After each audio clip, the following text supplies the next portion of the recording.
વચનામૃત પત્રાંક 572 7 રવિ 1951. આ પત્ર સૌભાગભાઈ ઉપર છે. સર્વ વિભાવથી ઉદાસીન અને અત્યંત શુદ્ધ નિજ પર્યાયને સહજપણે આત્મા ભજે તેને શ્રીજીને તીવ્ર જ્ઞાન દશા કહી છે. સર્વ વિભાવથી ઉદાસીન અને અત્યંત શુદ્ધ નિજ પર્યાયને સહજપણે આત્મા ભજે તેને શ્રીજીને તીવ્ર જ્ઞાન દશા કહી છે. જે દશા આવ્યા વિના કોઈ પણ જીવ બંધન મુક્ત થાય નહીં એવો સિદ્ધાંત શ્રીજીને પ્રતિપાદન કર્યો છે, જે અખંડ સત્ય છે. જે દશા આવ્યા વિના કોઈ પણ જીવ બંધન મુક્ત થાય નહીં એવો સિદ્ધાંત શ્રીજીને પ્રતિપાદન કર્યો છે, જે અખંડ સત્ય છે. કૃપાળુ દેવે આ પત્રના પહેલા પેરેગ્રાફમાં એમ કહ્યું કે સર્વ વિભાવથી ઉદાસીન અને શુદ્ધ નિજ પર્યાયને સહજપણે આત્મા ભજે તેને શ્રીજીને તીવ્ર જ્ઞાન દશા કહી છે. સર્વ એટલે સંપૂર્ણપણે, વિભાવથી ઉદાસીન વિભાવ વિશેષ ભાવ. આત્મા પોતાના સ્વભાવને ભૂલી જઈ રાગ દ્વેષાદિ વિભાવ કે ક્રોધાદિ કશાય ભાવોમાં લાગે છે તે બધો વિભાવ છે. જ્યાં સ્વભાવ નથી તે બધો જ વિભાવ છે. આત્મા સિવાય જે કંઈ પણ ભાવો છે તે બધા વિભાવ ભાવમાં આવે છે, અને જે માત્ર આત્માને કર્મબંધનું જ કારણ છે. સર્વ વિભાવથી ઉદાસીન, જ્યારે આત્મા સ્વભાવમાં આવે ત્યારે તે સર્વ વિભાવથી ઉદાસીન થાય છે. ઉદાસીન એટલે ઉદ એટલે અધ્ધર, આસીન એટલે બેસવું, એટલે કંઈ પણ લેપાવું નહીં, સ્વભાવમાં જ રહેવું, તેનું નામ છે ઉદાસીનતા. અને ત્યાં જ સકળ દુઃખનો નાશ છે. ઉદાસીનતાનો જ્યાં વાસ સકળ દુઃખનો છે ત્યાં નાશ. સર્વ વિભાવથી જ્યારે આત્મા ઉદાસીન થાય અને અત્યંત શુદ્ધ નિજ પર્યાયને સહજપણે ભજે, પોતાના શુદ્ધ નિજ પર્યાય, સંપૂર્ણ શુદ્ધ પર્યાય ક્યારે હોય છે? સિદ્ધ પર્યાય. એ સંપૂર્ણ શુદ્ધ પર્યાય છે. તે અવસ્થાને જ્યારે આત્મા સહજપણે ભજે તેને શ્રીજીને તીવ્ર જ્ઞાન દશા કહી છે. તીવ્ર જ્ઞાન દશા એને બ્રહ્મચારીજી વિવેચનમાં કહ્યું કેવળ જ્ઞાનમય દશા. કેવળ જ્ઞાન પ્રાપ્ત થઈ આત્મા સંપૂર્ણ શુદ્ધ સહજ સ્વભાવને ભજે છે તે વખતે આત્મા વિભાવમાં અનંતાંશ પણ હોય નહીં. એટલે જે સર્વ વિભાવથી ઉદાસીન અને અત્યંત શુદ્ધ નિજ પર્યાયને, જે પોતાનો શુદ્ધ નિજ પર્યાય એટલે અવસ્થા છે કેવળ જ્ઞાનમય, તેને સહજપણે આત્મા ભજે, ભલે આ દેહમાં હોય તો પણ એ સ્વરૂપને જ ભજે. કેવડી ભગવાન જીવન મુક્ત થાય ત્યારે પહેલા તો આ દેહમાં જ હોય, જીવતા છતાં મુક્ત છે. એમને રાગ દ્વેષના પ્રબળ નિમિત્તો હોવા છતાં પણ એ દ્રવ્ય ક્ષેત્ર કાળ ભાવ સર્વથી રહિત છે. સદા સર્વદા પોતાના શુદ્ધ નિજ પર્યાયમાં જ રમે છે.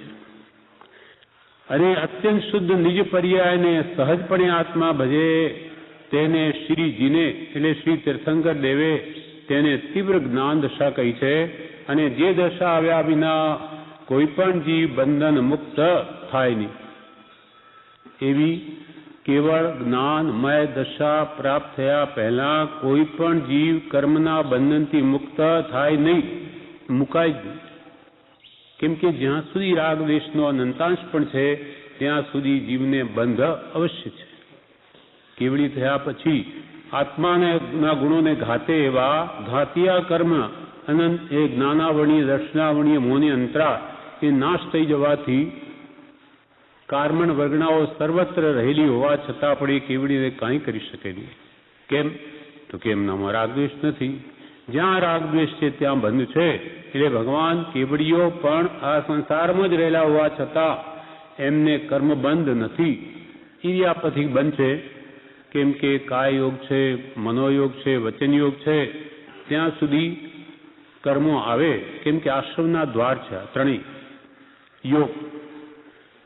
યોગાત બંધ યોગથી આશ્રવ યોગથી આશ્રવ થાય છે, પણ બંધ તો કષાય ભાવોથી થાય છે. કષાય ભાવ ન હોવાથી એ જીવ આત્માઓ કેવળ જ્ઞાનીઓ બંધાતા નથી, પણ શરીર હોવાથી મન વચન કાયના યોગ હોવાથી કર્મનો આશ્રય તો એમને પણ થાય છે. પણ ઇરિયાપથિક એટલે આવે જાય, કર્મ આવે, એક સમયમાં આવે, બીજા સમયમાં ભોગવાય, અને ત્રીજા સમય તો એ કર્મો ખરી પણ જાય છે.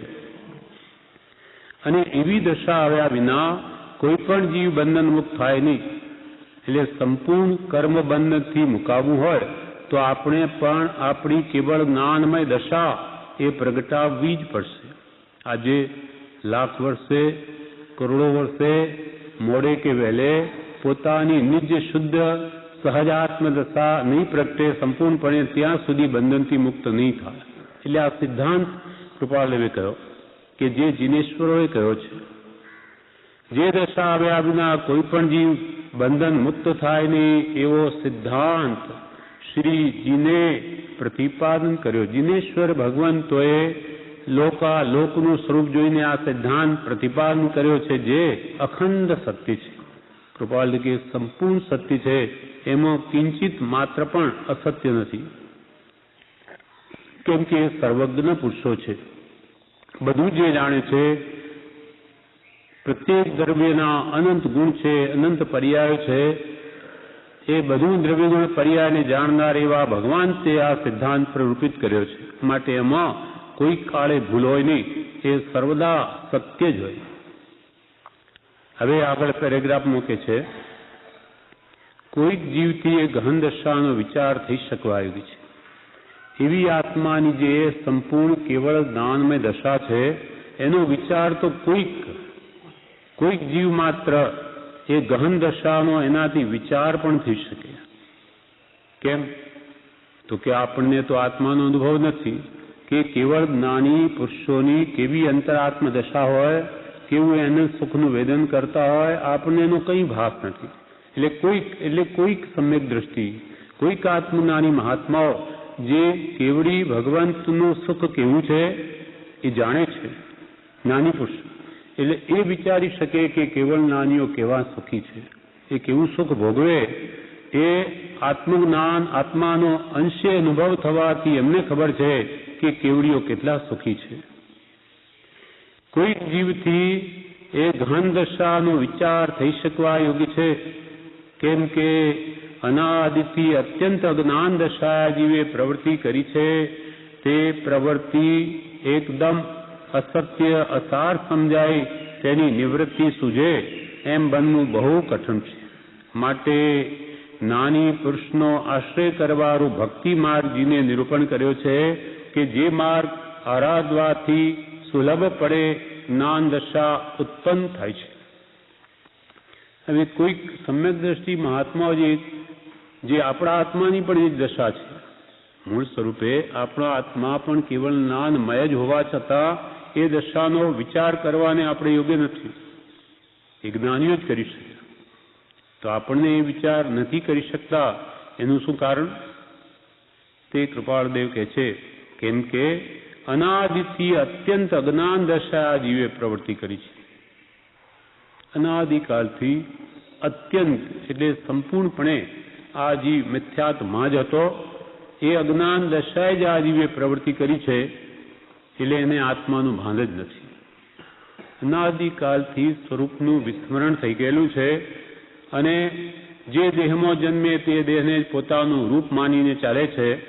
તેથી અનાદિથી અત્યંત અજ્ઞાન દશાએ આ જીવે પ્રવૃત્તિ કરી છે, અને હવે તે પ્રવૃત્તિ એકદમ અસત્ય અસાર સમજાય, તેની નિવૃત્તિ સૂજે એમ બનવું બહુ કઠણ છે.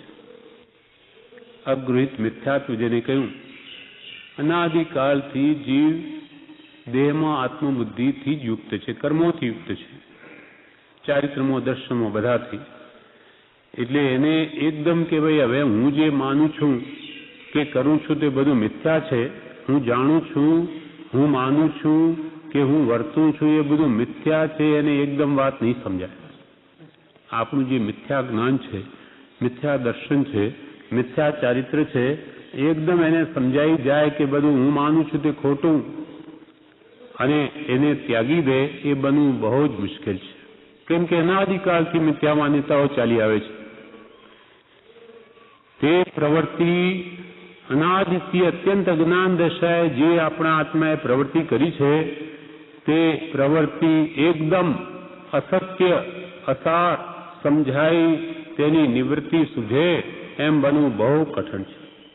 કે ભાઈ અનાદિથી કરતા આવ્યા આપણું બધું ખોટું, આપણે જાણેલું બધું મિથ્યા, માનેલું મિથ્યા, આપણું આચરણ બધું મિથ્યા, એ બધું અસાર કે અસત્ય સમજાઈ જઈને એ મિથ્યા માન્યતાઓ તરત છૂટી જાય, નિવૃત્તિ સૂજે એમ બનવું બહુ કઠણ છે.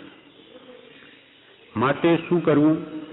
માટે જ્ઞાની પુરુષનો આશ્રય કરવાનું ભક્તિ માર્ગ જીને નિરૂપણ કર્યો છે કે જે માર્ગ આરાધવાથી સુલભપણે જ્ઞાન દશા ઉત્પન્ન થાય છે. હવે અનાદિનું મિથ્યાત્વ કેમ તોડવું? વિપરીત માન્યતાઓ કેમ ટાળવી? દેહમાં આત્મબુદ્ધિ કેમ મૂકી દેવી?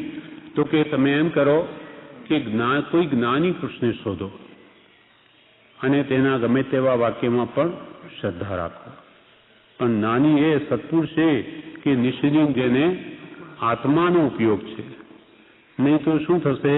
આત્મજ્ઞાની નહીં હશે ને એના કયા પ્રમાણે તમે વસ્તુનું સ્વરૂપ સમજશો તો ભૂલા પડશો. એટલે કોઈ આત્મજ્ઞાનીને શોધો અને એનું શરણ લ્યો. માટે જ્ઞાની પુરુષનો આશ્રય કરવાનું ભક્તિ માર્ગ જીને નિરૂપણ કર્યો છે. જ્યારે તીર્થંકર ભગવંતો હાજર હોય ત્યાર તો એ જ ગુરુ છે ને એ જ દેવ તત્વ છે. ગૌતમ સ્વામી હતા પણ એ ગુરુ થયા નહીં, કે ભગવાન મહાવીર એ જ આપણા ગુરુ, એ જ આપણા દેવ જે પોતે. પણ જ્ઞાની પુરુષો આ તીર્થંકરો નહીં હોય ત્યારે શું? એ તો 24 માત્ર હોય અને કાળ તો 10 કોડાકોડી સ્વાગરોપમનો એક અવસર પીણી થાય કે એક ઉત્સર પીણી થાય. આખી એક અવસર પીણીમાં 24 તીર્થંકર થાય. કાળ તો અનંત કાળ છે. કોડાકોડી સાગરોપમ કોને કે? અસંખ્યાત અનંત કાળ વયો જાય. એક અસંખ્યાત ઉપર એક સંખ્યા હોય તો અનંતનો એ જગતને ભાગ અનંતના ભાગામાં જાય છે. એટલે આવો જે આટલો લાંબો કાળ તે કોણ તારે જીવોને? તો કે આ સદગુરુ જ તારે. એટલે દિનેશ્વર એમ કે છે માટે જ્ઞાની પુરુષનું શરણ લેવું. અનાદિથી મિથ્યાત્વથી કેમ છૂટવું અને આત્માનું સાચું શું કેમ જાણવું એ કોઈ જ્ઞાની પુરુષને શોધો અને એ કહે તેમ કરો. કેમ કે માર્ગને પામેલો માર્ગ પમાડ જ્ઞાની જાણે છે કે મુક્તિનો માર્ગ કેવી રીતે છે.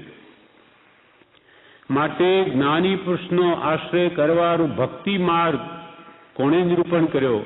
જીને નિરૂપણ કર્યો. જીનેશ્વરે ભગવાન તે આ વાત નિરૂપણ નક્કી કરી છે કે તમે કોઈ જ્ઞાની પુરુષનો આશ્રય કરો, શરણ લ્યો અને એની ભક્તિ કરો, એના પ્રત્યે ગુણાનુરાગ કરો. એ જે ગુણો પામ્યા તે પ્રત્યે એ ગુણોને સમજો, સત્પુરુષની દશા સમજો, એનું મહાત્મ્ય સમજો, એના વચનોને જાણો, એનું જે અચિંત મહાત્મ્ય છે સમજીને તેના પ્રત્યે પ્રેમ કરો. માટે જ્ઞાની પુરુષનો આશ્રય કરવાનું ભક્તિ માર્ગ જીને નિરૂપણ કર્યો છે તે કે જે માર્ગ આરાધવાથી સુલભપણે જ્ઞાન દશા ઉત્પન્ન થાય છે. સુલભપણે. કેમ કે જીવ નિજ છંદે ચાલી પરિશ્રમ કરે તો પોતે પોતાથી જ્ઞાન પામે નહીં. જ્યારે જ્ઞાની પુરુષની આજ્ઞાનો આરાધક અંતર્મૂર્તમાં પણ કેવલ જ્ઞાન પામે. તને માર્ગની ખબર નથી માટે તું મોક્ષ માર્ગ નહીં જાણી શકે. જે જાણકાર છે એનું શરણ લે, એ કેમ કર્યા કર તો સુલભપણે જ્ઞાન દશા ઉત્પન્ન થશે. વાલે કહ્યું સત્ય કે દૂર નથી પણ દૂર લાગે છે અને એ જીવનો મોહ છે.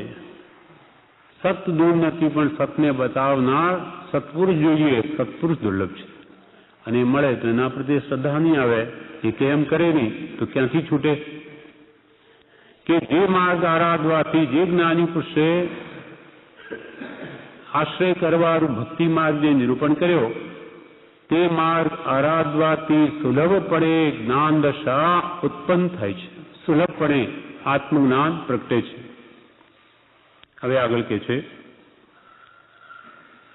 પણ જ્ઞાની પુરુષના ચરણને વિશે મન સ્થાપ્યા વિના એ ભક્તિ માર્ગ સિદ્ધ થતો નથી, જેથી ફરી ફરી જ્ઞાનીને આજ્ઞા આરાધવાનું જીનાગમમાં ઠેકાણે ઠેકાણે કથન કર્યું છે. જ્ઞાની પુરુષના ચરણમાં મનનું સ્થાપન થવું પ્રથમ કઠણ પડે છે, પણ વચનની અપૂર્વતાથી, તે વચનનો વિચાર કરવાથી તથા જ્ઞાની પ્રત્યે અપૂર્વ દ્રષ્ટિએ જોવાથી મનનું સ્થાપન થવું સુલભ થાય છે. હવે જ્ઞાનીનો કે શરણ લ્યો, આશ્રય કરો. પણ આગળ કૃપાલ દેખે છે કે આપણું મન જે છે એ અનાદિથી વિભાવમાં પ્રવર્તે છે. એને જ્ઞાનીનું શરણ લેવું ગમે નહીં. જ્ઞાની પુરુષના ચરણને વિશે મન સ્થાપ્યા વિના તો એ ભક્તિ માર્ગ કોઈ કાળે સિદ્ધ થતો નથી.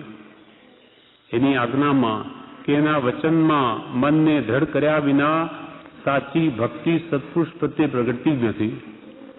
અને જેથી ફરી ફરી જ્ઞાનીને આજ્ઞા આરાધવાનું જીનાગમો ઠેકાણે ઠેકાણે કથન કર્યું છે. માટે વારંવાર જીનેશ્વરોએ એમ કહ્યું કે તમે જ્ઞાની પુરુષની આજ્ઞા આરાધો. આણાય ધમ્મો આણાય તવો. આજ્ઞાનું આરાધન એ ધર્મ, આજ્ઞાનું આરાધન એ તપ છે. જ્ઞાની જે કહે તે સમજો અને તે પ્રમાણે જ વર્તો. જેથી ફરી ફરી જ્ઞાનીની આજ્ઞા આરાધવાનું જીનાગમમાં ઠેકાણે ઠેકાણે કથન કર્યું છે. કહ્યું છે કે જીણાણા કુણમતાણમ સવેપી મુક્ત કારણમ સુંદરમપી સ્વબુદ્ધિએ સવમ ભાવ નિમેંદણ. જીનેશ્વરોએ જે આજ્ઞા આપી છે તે બધી જ આજ્ઞા જીવને સંસારથી મુક્ત કરવા સમર્થ છે. જ્યારે સ્વમતી કલ્પનાએ કંઈ પણ પ્રવર્તે તેથી જીવ સંસારથી મુક્ત નહીં થાય, પણ ઉડતો બંધાય. જીણ આણા, જીનેશ્વર ભગવંતની આજ્ઞા સવ્યેપી સવ્યેપી સર્વ મુખ્ય કારણ, મુક્તિનું કારણ છે. પણ સુંદરમપી, પોતાની સ્વમતી કલ્પનાએ કંઈ પણ કરવું એને વિશે સુંદર પણ લાગે. સુંદરમપી પણ સ્વબુદ્ધિએ સર્વમ ભાવ નિબંધન, સર્વ સંસાર બંધન કરાવનારું જ છે. એટલે આજ્ઞામાં ધર્મ કયો છે, કેમ કે એને ખબર નથી. જેથી ફરી ફરી જ્ઞાનીની આજ્ઞાનું આરાધન જીનાગમો ઠેકાણે ઠેકાણે કથન કર્યું છે. જ્ઞાની પુરુષના ચરણમાં મનનું સ્થાપન થવું પ્રથમ કઠણ પડે છે. એકદમ જ્ઞાની પુરુષની આજ્ઞા ઉઠાવીને રૂચે નહીં, કેમ કે ઓળખાણ નથી. જ્ઞાની પુરુષનું મહાત્મ્ય અચિંત્ય જે મહાત્મ્યનું એ લાગ્યું નથી, માટે નથી પ્રફુલ્લિત ભાવ. એટલે આપના પ્રત્યે મને પ્રફુલ્લિત ભાવ પણ આવતો નથી, કેમ કે આપનું જે અચિંત્ય મહાત્મ્ય છે, જે મને અનંત દુઃખથી છોડાવીને અનંત સુખમાં લઈ જાય, એવું અચિંત્ય મહાત્મ્ય મને ભાસ્યું નથી. માટે મને પ્રેમ કેવી રીતે આપ્યા આપના ઉપર? જ્ઞાની પુરુષના ચરણમાં મનનું સ્થાપન થવું પ્રથમ કઠણ પડે છે, પણ વચનની અપૂર્વતાથી કે તે વચનનો વિચાર કરવાથી તથા જ્ઞાની પ્રત્યે અપૂર્વ દ્રષ્ટિએ જોવાથી મનનું સ્થાપન થવું સુલભ થાય છે. શરૂઆતમાં જ્યાં સુધી નહીં સમજાય ત્યાં સુધી ભલે એને કઠણ પડે, પણ જ્યારે જ્ઞાની પુરુષના વચનની અપૂર્વતા ભાસે કે આ શું વાત કરી છે, શું એને દુઃખથી મુક્ત થવાનો ઉપાય બતાવ્યો, અને એક એક વાત કેવી આત્મશાંતિ પ્રેરક છે, વિષય કશાને મંદ કરી દે, નાશ કરી દે, એનું જેટલું મહાત્મ્ય એનું અપૂર્વતા ભાસે કે વચનોનો વિચાર કરે તો કે છે જ્ઞાની પ્રત્યે અપૂર્વ ભાવ ઉપજે. જ્ઞાની પ્રત્યે પછી અપૂર્વ દ્રષ્ટિ આવે કે હું તો દોષ અનંતનો અને આ તો અનંત ગુણનો ભંડાર છે. એ પુરુષની શું વાત કરવી? એ અંતરંગ કેવી એની અલિપ્ત દશા છે, સંસારમાં રહ્યા છતાં પણ એ નિર્લેપ રહી શકે, અને હું સંસારના નિમિત્તો નહીં હોય તો પણ હું મોહને ખાલી ન શકું અને મોહમાં હું ગરકાવ થઈ જાઉં, તો આ પુરુષની દશા કેવી? એમ કે છે પણ એને ભાવ ઉપજે છે સત્પુરુષ પ્રત્યે, એના વચનનું મહાત્મ્ય લાગતા એની વિતરાગ દશાનું મહાત્મ્ય લાગતા પછી મન સહેજે ત્યાં સ્થાપિત થઈ જાય છે. જ્ઞાની પુરુષના ચરણમાં મનનું સ્થાપન થવું પ્રથમ કઠણ પડે છે, પણ વચનની અપૂર્વતાથી, તે વચનનો વિચાર કરવાથી તથા જ્ઞાની પ્રત્યે અપૂર્વ દ્રષ્ટિએ જોવાથી મનનું સ્થાપન થવું સુલભ થાય છે. આપણને જ્યાં જ્યાં હિતરૂપ જણાય ત્યાં આપણું મન સહેજે જાય. આપણને પૈસામાં હિતબુદ્ધિ થઈ કે ભાઈ પૈસા હોય તો બધું કામ થાય, એટલે આપણું મન કેવી રીતે પૈસા કમાવાય, ક્યાં મળે, એ વૃત્તિ ત્યાં સહેજે જાય. અથવા ખાવા પીવા સુવા સાંભળવામાં જ્યાં સુખ માન્યું છે, એટલે એ જે વિષયો જ્યાં પોસાય ત્યાં વૃત્તિ જીવની સહેજે જાય છે. તેવી રીતે જો સત્પુરુષમાં એવી હિતબુદ્ધિ થાય કે આ મને પરમ સુખના કરતા છે, અનંત સુખ આપનાર છે, તો એનું મન સહેજે ત્યાં જાય. પૂજ્યપાદ સ્વામીએ સમાધિ સત્સંગમાં કહ્યું છે, બુદ્ધિને હિત જ્યાં લાગે શ્રદ્ધા તેમાં જ ચોટતી, શ્રદ્ધા ચોટતી ત્યાં જ ચિત્તની લીનતા થતી. બુદ્ધિને જ્યાં હિત લાગે કે શ્રદ્ધા તેમાં ચોટતી, અને શ્રદ્ધા જ્યાં ચોટી કે ચિત્તની લીનતા પણ ત્યાં થાય. અને બુદ્ધિ અહિત જ્યાં જાણે કે શ્રદ્ધા ત્યાંથી ઉઠતી, શ્રદ્ધા ઉઠી ગઈ તો ત્યાં તલ્લીનતાની વાત શી. એમ બુદ્ધિ હિત લાગે ત્યાં જાય, અને જે બુદ્ધિ એને બુદ્ધિ જ્યાં અહિત જાણે તે આપોઆપ એનું મન ત્યાંથી પાછું ખસી જાય છે. એટલે વિષય 5 ઇંચના વિષયો કે કષાયો આ મને અનસંસારમાં રઝળાવનાર છે એવું એને સમજાવવું જોઈએ. સમજાઈ જાય કે એની બુદ્ધિ આપોઆપ ત્યાંથી દૂર થાય, પછી તે તરફ જાય જ નહીં. અને સત્પુરુષ મને અનંત હિતના કરતા છે, મોક્ષ માર્ગ બતાવીને અનંત દુઃખમાંથી મને છોડાવે એવું જો ભાવ સમજાઈ જાય તો આપોઆપ એની વૃત્તિ સત્પુરુષ પ્રત્યે રહે છે. બુદ્ધિ જ્યાં હિત લાગે ત્યાં તો આપોઆપ બુદ્ધિ મન જાય, પણ જ્યાં અહિત જાણે ત્યાં આપોઆપ મન દૂર થાય. એટલે કે સત્પુરુષ મને અનંત સુખના કરતા છે એવી એની અપૂર્વતા જો ભાષે એના વચનની, એની વિતરાગ મુદ્રા જોઈને કેવા નિરાગી પુરુષો છે કે એનું ચારિત્ર જોઈને, એનું જીવન ચરિત્ર જોઈને એના પ્રત્યે જો ભાવ ઉપજે તો મન આપોઆપ ત્યાં રહે છે. પણ વચનની અપૂર્વતાથી, તે વચનનો વિચાર કરવાથી તથા જ્ઞાની પ્રત્યે અપૂર્વ દ્રષ્ટિએ જોવાથી મનનું સ્થાપન થવું સુલભ થાય છે. હવે આગળના અડધા પત્રમાં કૃપાલદેવ કહે છે કે આ જ્ઞાનીની આજ્ઞા આરાધવામાં આપણને વિઘ્નરૂપ શું છે, તો કે 5 ઇન્દ્રિયના વિષયો. એ જ ભાવ આગળના પેરેગ્રાફમાં જણાવે છે. જ્ઞાની પુરુષના આશ્રયમાં વિરોધ કરનારા 5 વિષયાદિ દોષો છે.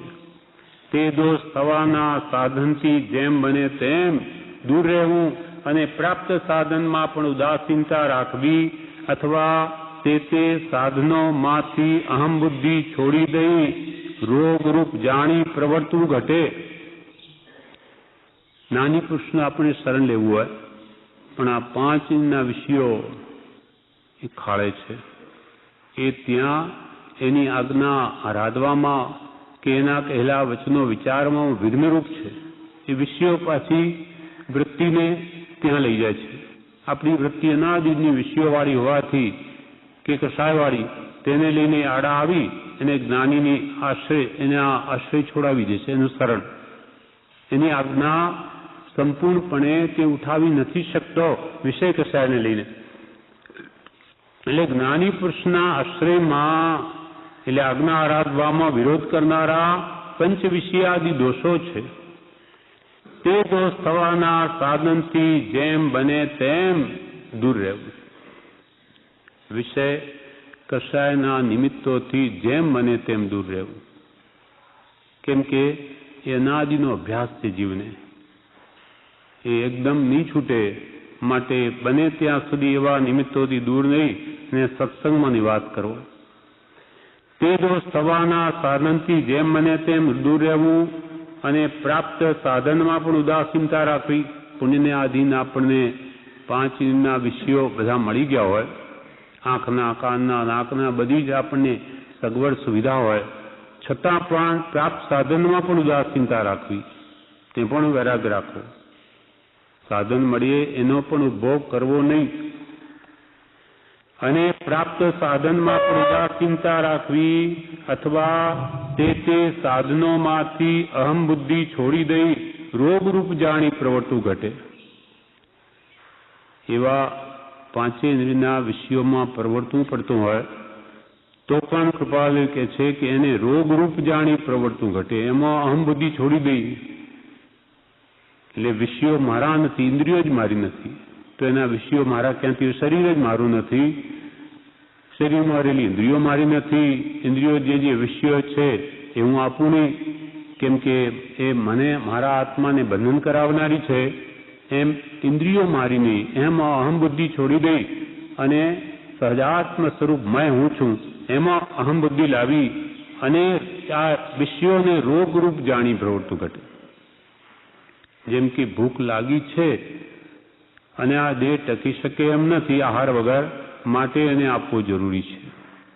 ભૂખરૂપ રોગ ઊભો થયો માટે સમાવવો જરૂરી છે.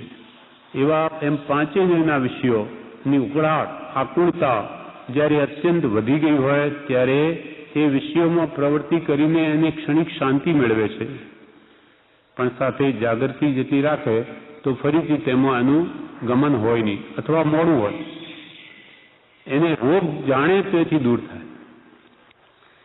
જેમ કે આપણે ગુમડું થયું હોય તો આપણે મલમપટ્ટી કરાવીએ, પાટો બંધાવીએ, પછી માનીએ કે હવે સારું છે, પણ મનમાં શું છે કે આ રોગ જો કાયમનો મટી જાય તો વધારે સારું, કે આ મલમપટ્ટી કરવી ન પડે.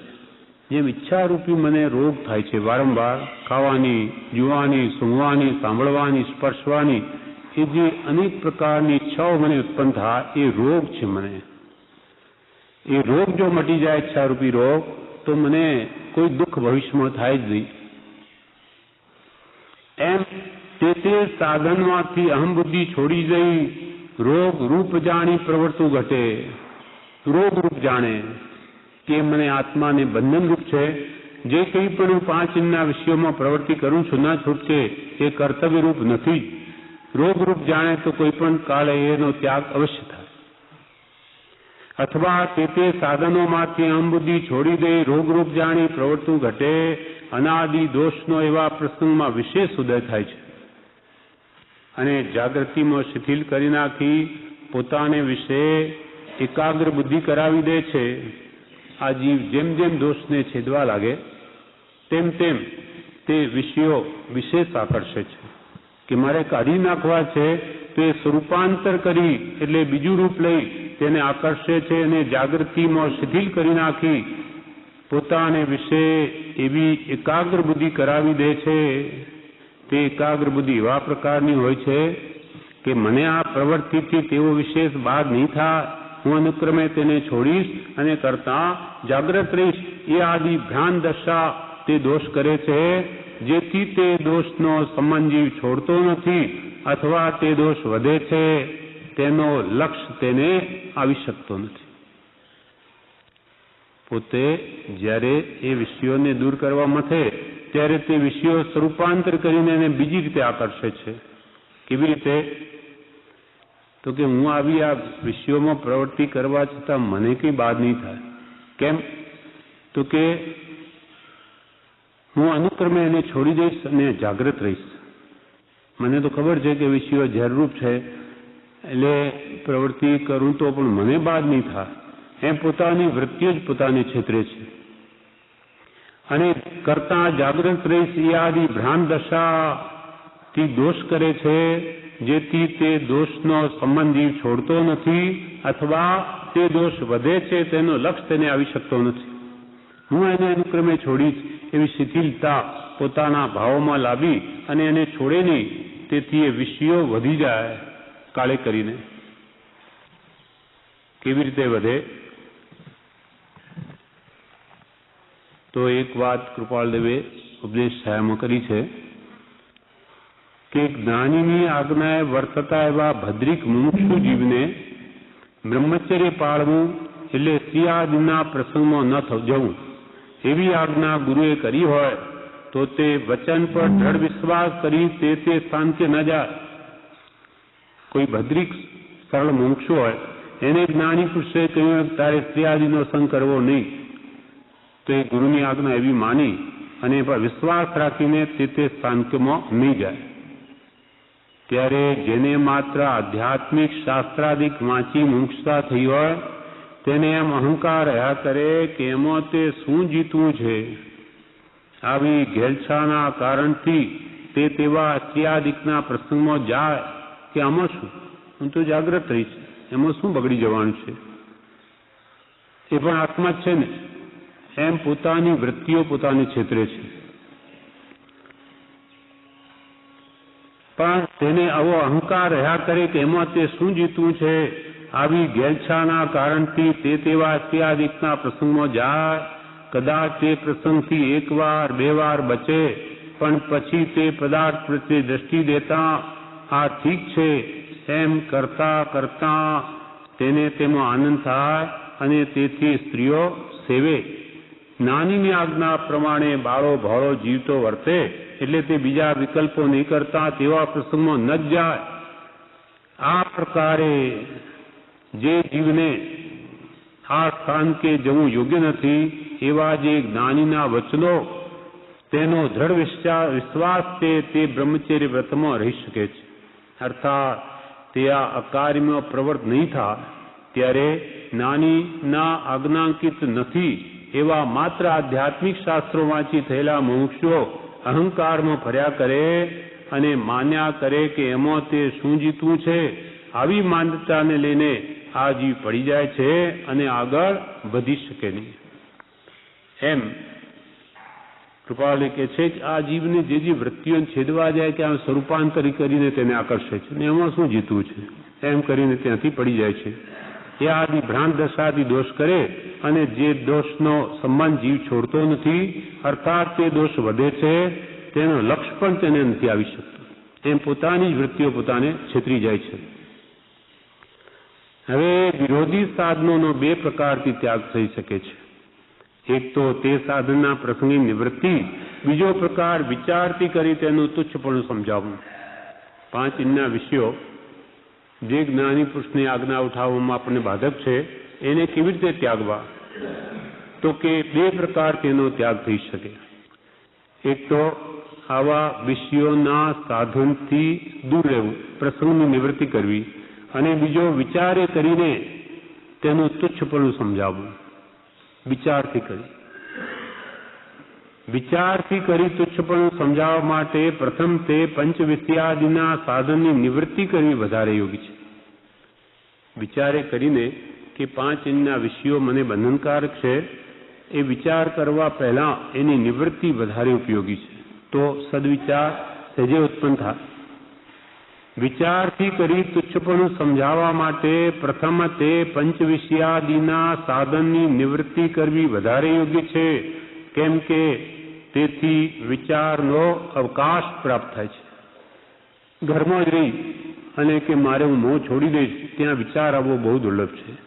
પણ આવા ઉત્તમ નિમિત્તોમાં રહીએ આશ્રમ જેવામાં, અને પછી અહીંયા કોઈ વ્યવહાર નથી, વેપાર નથી, 5 ઇન્દ્રિયના વિષયોના કોઈ નિમિત્તો નથી, કોઈ આંખના નિમિત્તો નથી, સંગીતના નથી, કે અત્તર ફૂલેલ નથી, કે બાગ બગીચાઓ નથી, કે ખાવા પીવાની રોજે નથી, કે આ સ્પર્શનો વિષય ત્યાં બ્રહ્મચર્યનું પાલન બધું છે. એટલે 5 ઇન્દ્રિયોથી મુક્તિ આવા સત્સંગમાં સહેજે છે.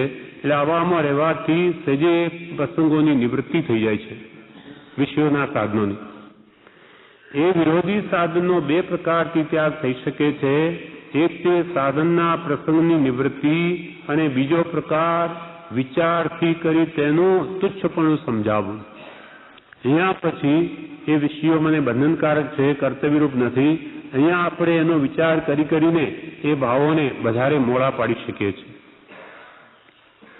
તે પંચવિષયાદિ સાધનની નિવૃત્તિ સર્વથા કરવાનું જીવનું બળ ન ચાલતું હોય ત્યારે ક્રમે ક્રમે દેશે દેશે તેનો ત્યાગ કરવો ઘટે પરિગ્રહ તથા ભોગોપભોગના પદાર્થનો અલ્પ પરિચય કરવો ઘટે, એમ કરવાથી અનુક્રમે તે દોષ મોડા પડે અને આશ્રય ભક્તિ દ્રઢ થાય.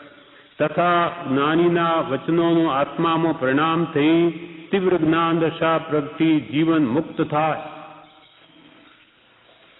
એ પંચ વિષયાદિ સાધનની નિવૃત્તિ કરવા માટે તેનું તુચ્છપણું સમજવું. કેવી રીતે સમજવું એના માટે કૃપાલદેવે જણાવ્યું છે કે જેમ કે ફૂલ છે, ફૂલ આપણને સુંદર લાગે, પણ એ કરમાઈ ગયા પછી એની કઈ સુંદરતા હોતી નથી. તેમ ઉપદેશ છાયામાં કોઈ મુમુક્ષુએ પ્રશ્ન કર્યો કે 5 ઇન્દ્રિયો શી રીતે વશ થાય? ઉત્તરમાં કૃપાલદેવે કહ્યું કે વસ્તુઓ ઉપર તુચ્છ ભાવ લાવવાથી. દ્રષ્ટાંતિ સમજાવે છે કે જેમ ફૂલ સુકાવાથી તેની સુગંધી થોડી વાર નાશ પામે છે અને ફૂલ કરમાઈ જાય છે. ફૂલની સુગંધી હોય ત્યાં સુધી ગમે, એ કરમાઈ ગયું કે આપણે એને ફેંકી દઈએ છીએ, પછી આપણને સુંદર ભાસતું નથી, એને તુચ્છ ભાસે છે. એમ તે ફૂલ સુકાવાથી સુગંધી થોડી વાર નાશ પામે અને ફૂલ કરમાઈ જાય છે, તેથી કંઈ સંતોષ થતો નથી. તેમ તુચ્છ ભાવ આવવાથી ઇન્દ્રિયોના વિષયોમાં લુબ્ધતા થતી નથી. એમ ઇન્દ્રિયોના વિષયો પણ ક્ષણિક છે. ખાવાનું સુખ કેટલું, જીભ ઉપર એટલી જ વાર, જીભ સુધી આવે, મોઢા સુધી કોઈ સ્વાદ આવે નહીં, અને જીભથી આગળ ગળે ઉતરી ગયું કાંઈ સ્વાદ નહીં. આવું અલ્પ માત્ર ક્ષણિક સુખ એ મેળવવા માટેનો પહેલા પણ કેટલો પુરુષાર્થ, જમતી વખતે પણ આસક્તિને લઈને કેટલી તીવ્રતા કે જાણે બધું ખાઈ જાઉં, અને ગમતી વસ્તુ હોય તો ખાધા પછી પણ ઈચ્છા રહ્યા કરે, તૃષ્ણા વધે કે વસ્તુ બહુ સારી છે, ફરી ખાઈશું, એવો ભાવ બન્યો રહે છે. માટે વિષયોની ઈચ્છા ક્ષણિક માત્ર સ્વાદ આપે અને આગળ પાછળ દુઃખ જ આપે છે. એમ એનું તુચ્છપણું ભાસે તો એ પ્રત્યેની વૃત્તિ મોડી પડે છે. એમ તુચ્છ ભાવ આવવાથી ઇન્દ્રિયોના વિષયોમાં લુબ્ધતા થતી નથી. 5 ઇન્દ્રિયોમાં જીવાઇન્દ્રિય વશ કરવાથી બાકીની 4 ઇન્દ્રિયો સહેજે વશ થાય છે. ફરી બીજું દ્રષ્ટાંત કહ્યું કે પદાર્થનું તુચ્છપણું ભાષ્યમાન થયું હોય તો અંતર્વૃત્તિ રહે. જેમ અલ્પ કિંમતનો એવો જે માટીનો ઘડો તે ફૂટી ગયો અને પછી તેનો ત્યાગ કરતા આત્માની વૃત્તિ ક્ષોભ પામતી નથી, કારણ કે તેમાં તુચ્છપણું સમજાયું છે. આપણા ઘરે માટીનો ઘડો હોય પાણી ભરવાનો, એ ફૂટી ગયો હોય તો આના ઠીકરા ફેંકી દઈએ છીએ. તે વખતે આપણને આમ લાગતું નથી કે આ કેમ ફેંકી દેવાય, એ તુચ્છ છે, હવે શું કામનું, આ ઠીકરાને શું કરવા. તેમ કૃપાલદેવ કહે છે કે એમાં તુચ્છપણું ભાસવાથી તેનો ત્યાગ કરતા પણ આપણને વૃત્તિ ક્ષોભ પામતી નથી આપણી. આવી રીતે જ્ઞાનીને જગતના સર્વ પદાર્થ તુચ્છ ભાસ્યમાન છે. રજકણ કે રિદ્ધિ વૈમાનિક દેવની માટીનો કણ કે વૈમાનિક દેવની જે રિદ્ધિ હીરા માણેક મોતી વગેરે, એ જ્ઞાનીઓને મન તો સર્વ પૃથ્વીનો વિકાર છે, તુચ્છ ભાસે છે, સમભાસે છે. આવી રીતે જ્ઞાનીને જગતના સર્વ પદાર્થ તુચ્છ ભાસ્યમાન છે. જ્ઞાનીને 1 રૂપિયાથી માંડી સુવર્ણ ઇત્યાદિ પદાર્થમાં સાવ માટી પણ જ ભાસે છે. સર્વે માન્યા પૂદગલ એક સ્વભાવ છે. પૂદગલ એ પૂદગલ છે, પછી હીરા માણેક મોતીઓ કે માટીઓ, જ્ઞાનીને મન બધું સમ છે, માટે એને કોઈ પદાર્થ પ્રત્યે આકર્ષણ નથી. કૃપાલદેવ આખું વિશ્વ સોનાનું થાય તો પણ અમને તૃણવત છે, આખું જગત સોનાનું થઈ જાય પણ એમને તણખલા બરાબર લાગે છે. કેમ કે એમની વૃત્તિ સર્વ પદાર્થમાં જેને તુચ્છ ભાસ્યમાન થઈ છે, વૃત્તિ ત્યાં માટે ખેંચાતી નથી. વિચારવાન હોય તેના માટે ફરી કૃપાલદેવે કહ્યું, સ્ત્રી એ 8 માસનું પૂતળું છે, એમ સ્પષ્ટ જાણ્યું છે. તેથી વિચારવાની વૃત્તિ ક્ષોભ પામતી નથી. વિચારવાન હોય જ્ઞાની પુરુષની વાત છે, તેને આત્માનો અનુભવ થવાથી સ્ત્રીનું શરીર 8 માસનું પૂતળું ભાસ્યું છે એમ જ, પણ અજ્ઞાનીને તેમાં મોહ થાય છે. જે જ્ઞાનીને તે ભાસ્યું છે સહજ રીતે, તો પણ સાધુને એવી આજ્ઞા કરી છે કે હજારો દેવાંગનાથી ન ચલી શકે એવા મુનિએ પણ નાક કાન છેદેલી એવી જે 100 વર્ષની વૃદ્ધ સ્ત્રી તેની સમીપ પણ રહેવું નહીં, કારણ કે તે વૃત્તિને ક્ષોભ પમાડે જ એવું જ્ઞાનીએ જાણ્યું છે. 100 વર્ષની નાક કાન કાપેલી વૃદ્ધ સ્ત્રી સમીપે પણ સાધુએ રહેવું નહીં, કેમ કે અનાદિથી વેદોદય ના ભાવો છે, સ્ત્રીવેદ પુરુષવેદ નપુંસકવેદના એ અંદરમાં પડ્યા છે, એટલે ક્યારેય ઉદ્ભવે કંઈ કહી શકાય નહીં. માટે રહેવું નહીં એમ જ્ઞાનીઓ આજ્ઞા કરી છે. સાધુને તેટલું જ્ઞાન નથી કે તેનાથી ન ચલી શકે. સાધુને કેવળ જ્ઞાન નથી કે ન ચલી શકે એમ ધારી તેની સમીપ રહેવાની આજ્ઞા કરી નથી. એ વચન ઉપર જ્ઞાનીઓ પોતે વિશેષ ભાર મૂક્યો છે. જ્ઞાની પુરુષે આ વચન પર વિશેષ ભાર મૂક્યો છે. એટલા માટે જો વૃત્તિઓ પદાર્થોમાં ક્ષોભ પામે તો તરત ખેંચી લે તેવી બાહ્ય વૃત્તિઓ ક્ષય કરવી. અંદરમાં એવો ભાવ બી ક્યારે ઉઠે તો આવા નિમિત્તોમાં જવું નહીં ને વૃત્તિઓનો એને તુચ્છ ભાવ વિચારી એને નિવૃત્ત કરવું. તપસ્વીને કદી મોહે રાગ દ્વેષ જણાય જો, ભાવજો સ્વસ્થ આત્મા તો ક્ષણમાં શાંતિ પામશો. તપસ્વીને રાગ દ્વેષના કારણે મોહનો ઉદય થઈ આવે તો એને ભાવજો સ્વસ્થ આત્મા, મારા આત્મામાં રાગ દ્વેષ નથી, અને આત્માને જાગૃત કરી અને તે વિષયો પ્રત્યેની વૃત્તિને ખેંચી લેજો. નહીં તો અનાદિનો અભ્યાસ છે કે જે ફરી તેમાં એને ખૂંચવી દેશે. એટલે અહીંયા કહ્યું કે વિચારે કરી તુચ્છપણું સમજાવવા માટે પ્રથમ પંચ વિષયાદિ સાધનની નિવૃત્તિ કરવી વધારે યોગ્ય છે, કેમ કે તેથી વિચારનો અવકાશ પ્રાપ્ત થાય છે. તે પંચ વિષયાદિ સાધનની નિવૃત્તિ સર્વથા કરવાનું જીવનું બળ ન ચાલતું હોય ત્યારે ક્રમે ક્રમે દેશે દેશે તેનો ત્યાગ કરવો ઘટે. કે એકદમ હું 5 ઇન્દ્રિયના વિષયો નહીં છોડી શકું. પોતાની શક્તિ ન હોય તો શું કરવું? તો કે તમે ક્રમે ક્રમે તેનો ત્યાગ કરો. જેમ કે બીજ, પાંચમ, આઠમ, 11, 14, પૂનમ એ 12 વૃત્તિઓ 12 તિથિઓ વ્રત પાળવા માટે યોજી છે. તેમજ બીજા પણ વ્રત પાળે, બ્રહ્મચર્ય વ્રત પણ પાળે, બીજા પણ એકાસના ઉપવાસ વગેરે માટે જ્ઞાની વિશેષ આરાધના માટે યોજી. તેમ એ ક્રમે ક્રમે દેશે દેશે 5 ઇન્દ્રિયના વિષયોનો આ તિથિઓમાં ત્યાગ કરે અને પરિગ્રહ તથા ભોગોપભોગના પદાર્થનો અલ્પ પરિચય કરે. ભોગ ઉપભોગના પદાર્થોનો પરિચય ઓછો રાખે અને પરિગ્રહ પ્રત્યેની મૂર્છા ઘટાડે, પરિગ્રહ પરિમાણ કરે. એમ ક્રમે ક્રમે પાછો હટે, એકદમ નહીં છોડી શકે. તો તે પંચ વિષયાદિ સાધનની નિવૃત્તિ સર્વથા કરવાનું જીવનું બળ ન ચાલતું હોય ત્યારે ક્રમે ક્રમે દેશે દેશે દેશે એટલે એના અમુક ભાગે ભાગે, અંશે અંશે તેનો ત્યાગ કરવો ઘટે. પરિગ્રહ તથા ભોગોપભોગના પદાર્થનો અલ્પ પરિચય કરવો ઘટે. એમ કરવાથી અનુક્રમે તે દોષ મોડા પડે અને આશ્રય ભક્તિ જડ થાય. વિષયો પ્રત્યે જે આકર્ષણ છે એને લઈને કશાય ભાવ છે એ બધા અનુક્રમે આવી રીતે જે ઘટાડવાનો પુરુષાર્થ કરે તો એના દોષો જરૂર મોડા પડે. પાડવા હોય તેને પડે, આપોઆપ કદી નહીં પડે. બંધ વૃત્તિઓને ઉપશમાવવાનો તથા નિવર્તાવવાનો જીવે સતત પ્રયત્ન કર્તવ્ય છે. તો જે બંધ વૃત્તિઓ ઉપશમશે. કોઈ કાળે વિષયોની વૃત્તિઓ નહીં ઘટે જો નહીં વિચારે કરીને દૂર નહીં કરે તો. વૃદ્ધ થઈ જાય તો પણ વૃત્તિઓ નહીં જાય.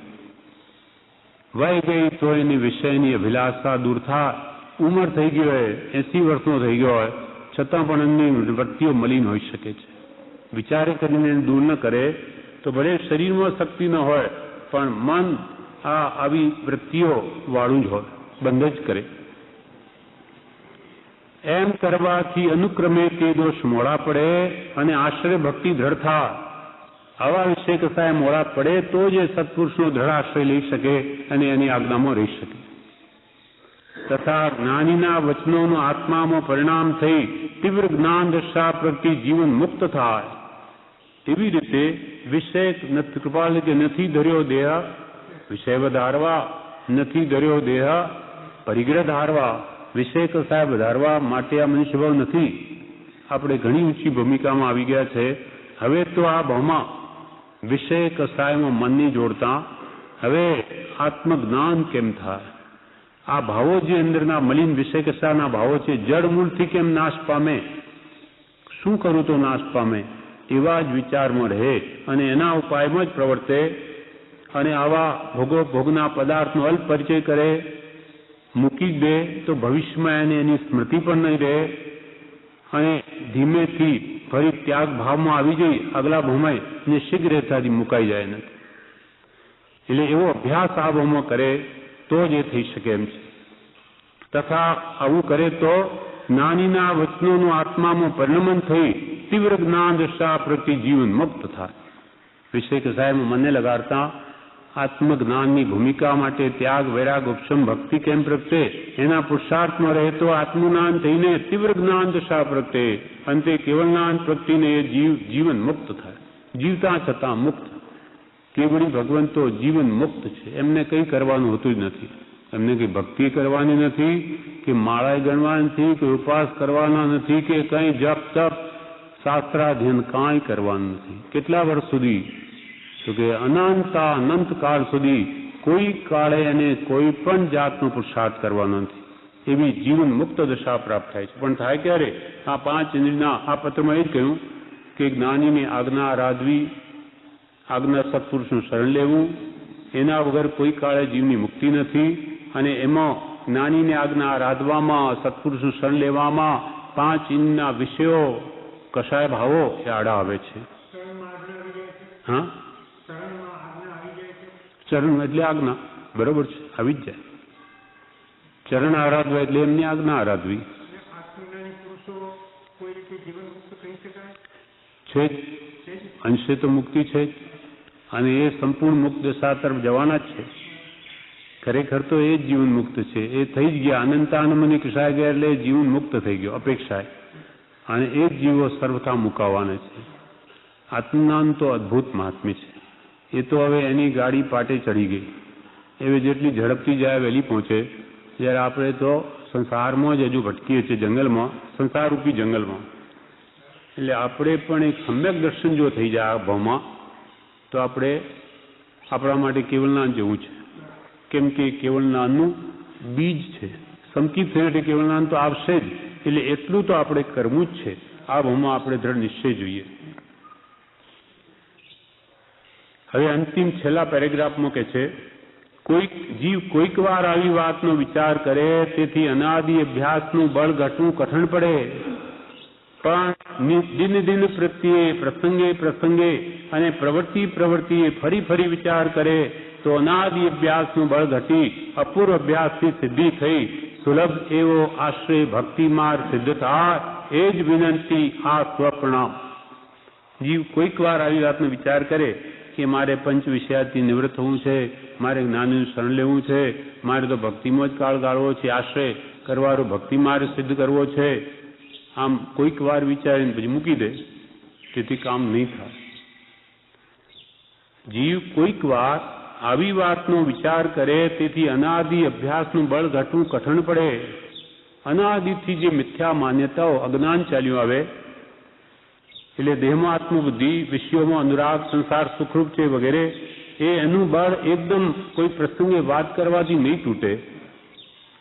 જીવ કોઈક વાર આવી વાતનો વિચાર કરે. પ્રતિપાદન કર્યો છે જે અખંડ સત્ય છે. કૃપાળદેવ કહે છે, સર્વ વિભાવથી ઉદાસીન. વિભાવ, આત્મા પોતાનો સ્વભાવ મૂકીને રાગદ્વેષાદી ભાવોમાં જાય છે તે વિભાવ છે. જે નિરંતર આત્માને બંધન જ કરાવે. એ સર્વ વિભાવથી જ્યાં સુધી ઉદાસીન નહીં થાય. ઉદ એટલે અધર, આસીન એટલે બેસવું, એટલે ક્યાંય પણ લેપાવું નહીં. કોઈ પણ પદાર્થમાં રાગ દ્વેષ કે કશાય ભાવ કરવા નહીં. તેનું નામ છે ઉદાસીનપણું. ઉદાસીનતા નો જ્યાં વાસ સકલ દુઃખનો છે ત્યાં નાશ.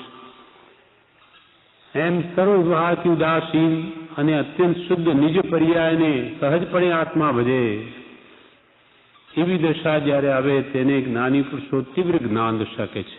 એ છે કેવળ જ્ઞાનમય દશા. અને એના વિના કોઈ જીવ બંધન મુક્ત થાય નહીં. કેવલ જ્ઞાન વગર તો કોઈ જીવ સંપૂર્ણ રીતે કર્મોથી મુકાય નહીં કે દુઃખથી છૂટે નહીં, જન્મના મરણથી. એટલે કે હું જે દશા આવ્યા વિના કોઈ પણ જીવ બંધન મુક્ત થાય નહીં, એવો સિદ્ધાંત આ સિદ્ધ કરેલી વાત છે કે કેવલ જ્ઞાન સિવાય તો કોઈ જીવ મુક્તિને નહીં પામે. એ સિદ્ધાંત શ્રીજીને પ્રતિપાદન કર્યો છે, જે અખંડ સત્ય છે. કૃપાલ કે એમ જ છે, સંપૂર્ણ કર્મથી મુકાયા વગર જીવનો કદી મોક્ષ નહીં થાય. વિવેચનમાં બ્રહ્મચારી કે છે, શ્રી રાજ મંદિર આહોર ફાગણ સુદ 13 સંમત 2008 જીવને આત્મ સ્વરૂપનું ઓળખાણ થયા પછી સહજ દશા થઈ જાય છે. આત્માનો અનુભવ થાય, સહજ આત્મ સ્વરૂપનો અનુભવ થયે જ સહજ દશા થાય છે. પોતાના આત્માની દશા કેવી કરવી છે તે જીવ ભૂલી જાય છે. ગમે તેવા ભાવોમાં ઉદાસીનતા રહે, વિભાવ દશામાં વર્તી ન જાય એવી દશા કરવાની છે. વિભાવ દશા સ્વભાવને ભૂલી જઈ, વિભાવ બંધ વૃત્તિઓ બધો વિભાવ છે. પછી 5 ઇન્દ્રિયના વિષયની વૃત્તિઓ હો કે રાયની હો, રાગદ્વેષ કહો કે કામ ક્રોધ માન માયા લોભાદી કહો, એ બધું જ આત્મા સિવાય જે કંઈ પણ ભાવો છે તે બધો વિભાવ છે. તેમાં જીવને વૈરાગ્ય ઉપશમ રહે, કોઈ પણ પદાર્થમાં આસક્તિ નહીં થાય અને ઉપશમ એટલે કશાયો સમેલા રહે, જે આત્માર્થીના પ્રાથમિક લક્ષણ છે એવું રહે. ગમે તેવા ભાવોમાં ઉદાસીનતા રહે, વિભાવ દશામાં જીવની વૃત્તિ ન જાય એવી દશા આપણે કરવી છે. એટલે કે વૈરાગ ઉપશમ વાળી દશા કરવી છે. કેમ કે એના સિવાય જીવને કેવલ જ્ઞાન તો દૂર રહ્યું, પણ આત્મજ્ઞાની નહીં થાય. સંસાર પ્રત્યે આસક્તિ હોય, રાગ હોય, મોહ હોય, અર્થાત વૈરાગ્ય ન હોય, આરંભ પરિક્રમા જ વૃત્તિ રમતી હોય વિષય કશાયમાં, તો કશાયો ભાઈ સમેલા નથી, અનાસક્ત ભાવ પણ નથી, પર પૂદગલમાં રાગ છે, એને આત્માનો રાગ પ્રેમ જ ન પ્રગટે, તો આત્મજ્ઞાન ક્યાંથી થાય? માટે એવી દશા અહીંયા કે છે કે વૈરાગ ઉપશમ વાળી દશા કરવાની છે. પોતાના પરિણામ શુદ્ધ રાખવાના છે, પોતાના પરિણામ શુદ્ધ રાખવાના છે. સિદ્ધ દશા અત્યંત શુદ્ધ છે, એવું જ આપણું સ્વરૂપ છે. સર્વજીવ છે સિદ્ધ સમ, બધા આપણા આત્માઓ બધા સિદ્ધ જેવા જ છે. પણ જે સમજે તે થાય, એ સ્વરૂપને જે ઓળખે સમજે, નાની પુરુષે ઓળખ્યું છે, માટે એના દ્વારા હું આત્મા કેવો શુદ્ધ બુદ્ધ ચૈતન્ય ઘન છું, સ્વયં જ્યોતિ સુખધામ છું કે અજર અમર અવિનાશી છું, એ બધું સમજે. સમજ્યા પછી શ્રદ્ધે તે પ્રમાણે એ ભાવોને દ્રઢ કરે અને પછી તે પ્રમાણે વર્તે.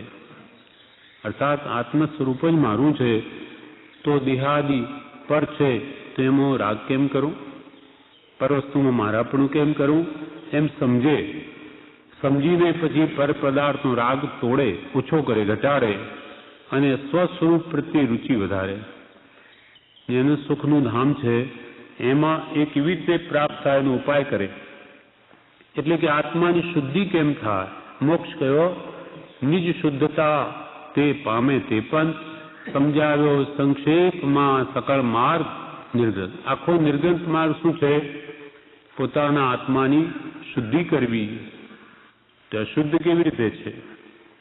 તો કે અનાદિથી આ જીવ મિથ્યાત્વ અથવા અજ્ઞાન અથવા દર્શન મોહને લઈને વિપરીત માન્યતા છે, તેથી અશુદ્ધ જ છે. માન્યતા વિપરીત, શ્રદ્ધાન વિપરીત, જ્ઞાન વિપરીત અને વર્તન પણ વિપરીત. પ્રત્યેક આત્મા જ્ઞાન દર્શન ચારિત્રયુક્ત જ છે. આપણે પણ આજે આપણા દરેક આત્મામાં જ્ઞાન દર્શન ચારિત્ર તો છે જ, કેમ કે એનો સ્વભાવ છે, એ કોઈ કાળે જાય નહીં. પણ એ જ્ઞાન પણ વિપરીત જ્ઞાન. દેહતે હું, કુટુંબાદિ મારા, એ જ્ઞાન વિપરીત છે. કેમ કે શ્રદ્ધાન વિપરીત છે. દેહ તે હું એવું શ્રદ્ધાન થયું, માટે દેહના આશ્રિત જે જીવો તે પણ મારા, કુટુંબ મારું, ઘર મારું. એટલે જ્ઞાન વિપરીત, તેથી માન્યતા પણ વિપરીત અને પછી વર્તન પણ વિપરીત. મારું મનાયું એટલે કેમ સચવાય, એ બગડે નહીં, એમ મારાપણાને લઈને એને સ્વસ્થ, શરીરને સ્વસ્થ રાખવામાં કે કુટુંબાદિ ધનાદિની સંભાળમાં જ એનો મનુષ્ય ભાવ વ્યતીત થાય છે. કેમ કે એનું જ્ઞાન વિપરીત છે, માન્યતા પણ વિપરીત છે, પરમો મારા પણ એની બુદ્ધિ છે, મમત્વ ભાવ છે, અહમ ભાવ છે, માટે એનું વર્તન એટલે ચારિત્ર પણ વિપરીત. હવે એને સમ્યક કરી દે, શુદ્ધ તો શુદ્ધ થઈ જાય આત્મા. વિપરીત જ્ઞાન વડે જ કર્મ બાંધે, જેને મિથ્યા ચારિત્ર, મિથ્યા દર્શન અથવા મિથ્યા જ્ઞાન કહ્યું છે. બાકી જ્ઞાન વગરનો કોઈ જીવ નથી. માટે હવે પરિણામ શુદ્ધ રાખવાના છે. સિદ્ધ દશા તે અત્યંત શુદ્ધ છે, એ આપણું મૂળ સ્વરૂપ છે. સર્વજીવ છે સિદ્ધ દશા, પણ જે સમજે તે થાય, તે સ્વરૂપને પામે. અને એ સિદ્ધ દશા પ્રગટાવવા માટે શું કરવું, તો કે સદગુરુ આજ્ઞા અને જીન દશા નિમિત્ત કારણમાં, આ નિમિત્ત કારણ છે. આપણા આત્માની મૂળ સિદ્ધ દશા પ્રગટાવવા માટે સદગુરુ આજ્ઞા, ગુરુ આજ્ઞાએ વર્તવું તો જ આત્મશુદ્ધિ થાય. કેમ કે આત્મશુદ્ધિનો ઉપાય જ્ઞાનીઓ જ જાણે છે, કોઈને ખબર નથી. કેમ કે અગમ અગોચર માર્ગ છે. નિર્વાણ માર્ગ જે અગમ અગોચર, એ સહેજે ગમ પડે એવો નથી. કેમ કે અંતરંગ આત્મશુદ્ધિનો માર્ગ છે, આ બહારનો માર્ગ નથી. અમદાવાદ કે મુંબઈના જેમ દેખાય નહીં માર્ગ, અંતરંગ આત્મશુદ્ધિનો માર્ગ છે, અગમ અગોચર છે. માટે માર્ગને પામેલો માર્ગ પમાડશે. જે જ્ઞાની પુરુષો એ માર્ગે જઈ રહ્યા છે એને અનુભવ છે, એ જાણે છે કે કેવી રીતે માર્ગ પર આવવું અને એ માર્ગ કાપવો. માટે જ્ઞાની કહે તેમ કરવું, તો આત્માની જરૂર શુદ્ધિ થાય. પોતાના પરિણામ શુદ્ધ રાખવાના છે. સિદ્ધ દશા અત્યંત શુદ્ધ છે, એવું જ પોતાનું સ્વરૂપ છે. સહજ સ્વભાવ થયા પછી પુરુષાર્થ કરવો પડતો નથી. સંપૂર્ણ સહજ સ્વભાવ એટલે કેવળ જ્ઞાન થયા પછી આત્માને કાંઈ પુરુષાર્થ કરવો પડતો નથી. ખરું જીવે ખરું સ્વરૂપ જાણ્યું નથી. જાણ્યું તો તેનું ખરું જે મોહે નવી લે પાય. સુખ દુઃખ આવે જીવને હર્ષ શોક નવી થાય. આપણને લાગે કે આપણે જાણ્યું છે ને, ભલે જ્ઞાનને કહેવાથી જાણ્યું, આત્મા જો ખબર જ છે ને, એમાં શું નવી વાત છે. જ્યારે જ્ઞાનીઓ કે તે હજુ જાણ્યું જ નથી. જાણ્યું હોય તો તારો મોહ ઘટે જ. જાણ્યું તો તેનું ખરું કે જે મોહે નવી લેપાય, મોહના નિમિત્તોમાં એને રાગ થાય નહીં, તો જાણ્યું. મોહને ભયંકર વિષયોને વિષ સમાન જાણે. આપણને થતું નથી. આપણને તો ખાવું, પીવું, જોવું, સૂંઘવું, સાંભળવું એવા નિમિત્તો મળે તો રાગ થાય છે, ગમે છે. માટે આપણે હજુ કાંઈ જાણ્યું નથી.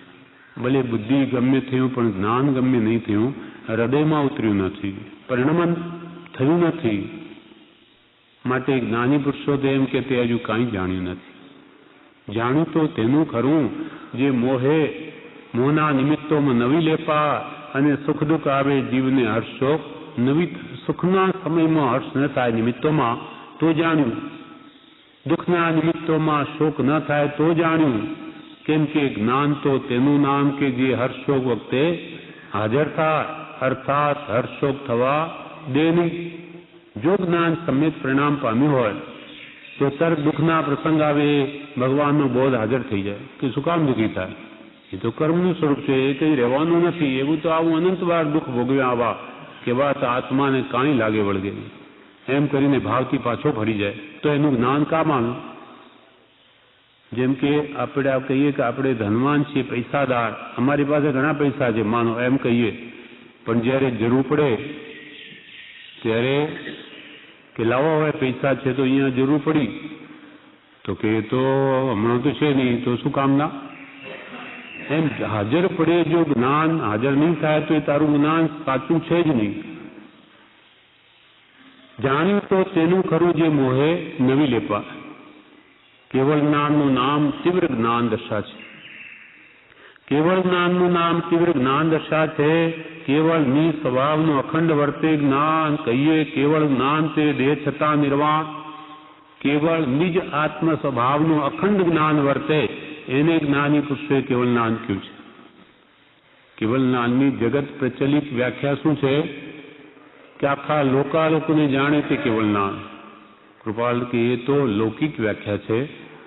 એ કઈ કેવળ જ્ઞાનીઓએ લોકાલોકને જાણવા માટે કેવળ જ્ઞાન નથી પ્રગટાવ્યું. એ તો નિજ શુદ્ધ સહજાત્મ સ્વરૂપનું અખંડ ધ્યાન એમને પ્રાપ્ત થયું. આત્મા શુદ્ધ થયે એ તો સ્વરૂપમાં રમે છે. હવે એવી નિર્મળ વસ્તુ આત્માની છે, સંપૂર્ણ નિર્મળતા થઈ ગઈ એટલે આખું વિશ્વ એમાં ઝલકે છે. એમને કોઈ જોવું નથી, જોવાની કાંક્ષા પણ નથી. એટલે સહજ રીતે નિર્મળ વસ્તુમાં આખું વિશ્વ ઝલકે એટલે કહ્યું કે ભાઈ લોકાલોકને પણ જાણે છે.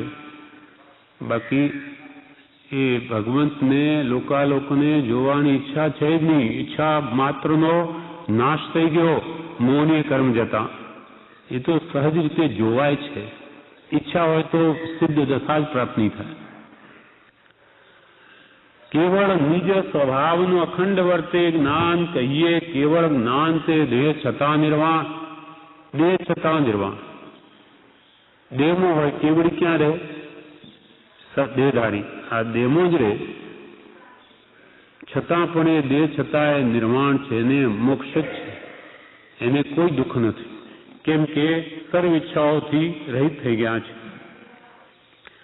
પાંચે પરમેષ્ઠીનું સ્વરૂપ સહજાત્મ સ્વરૂપ છે.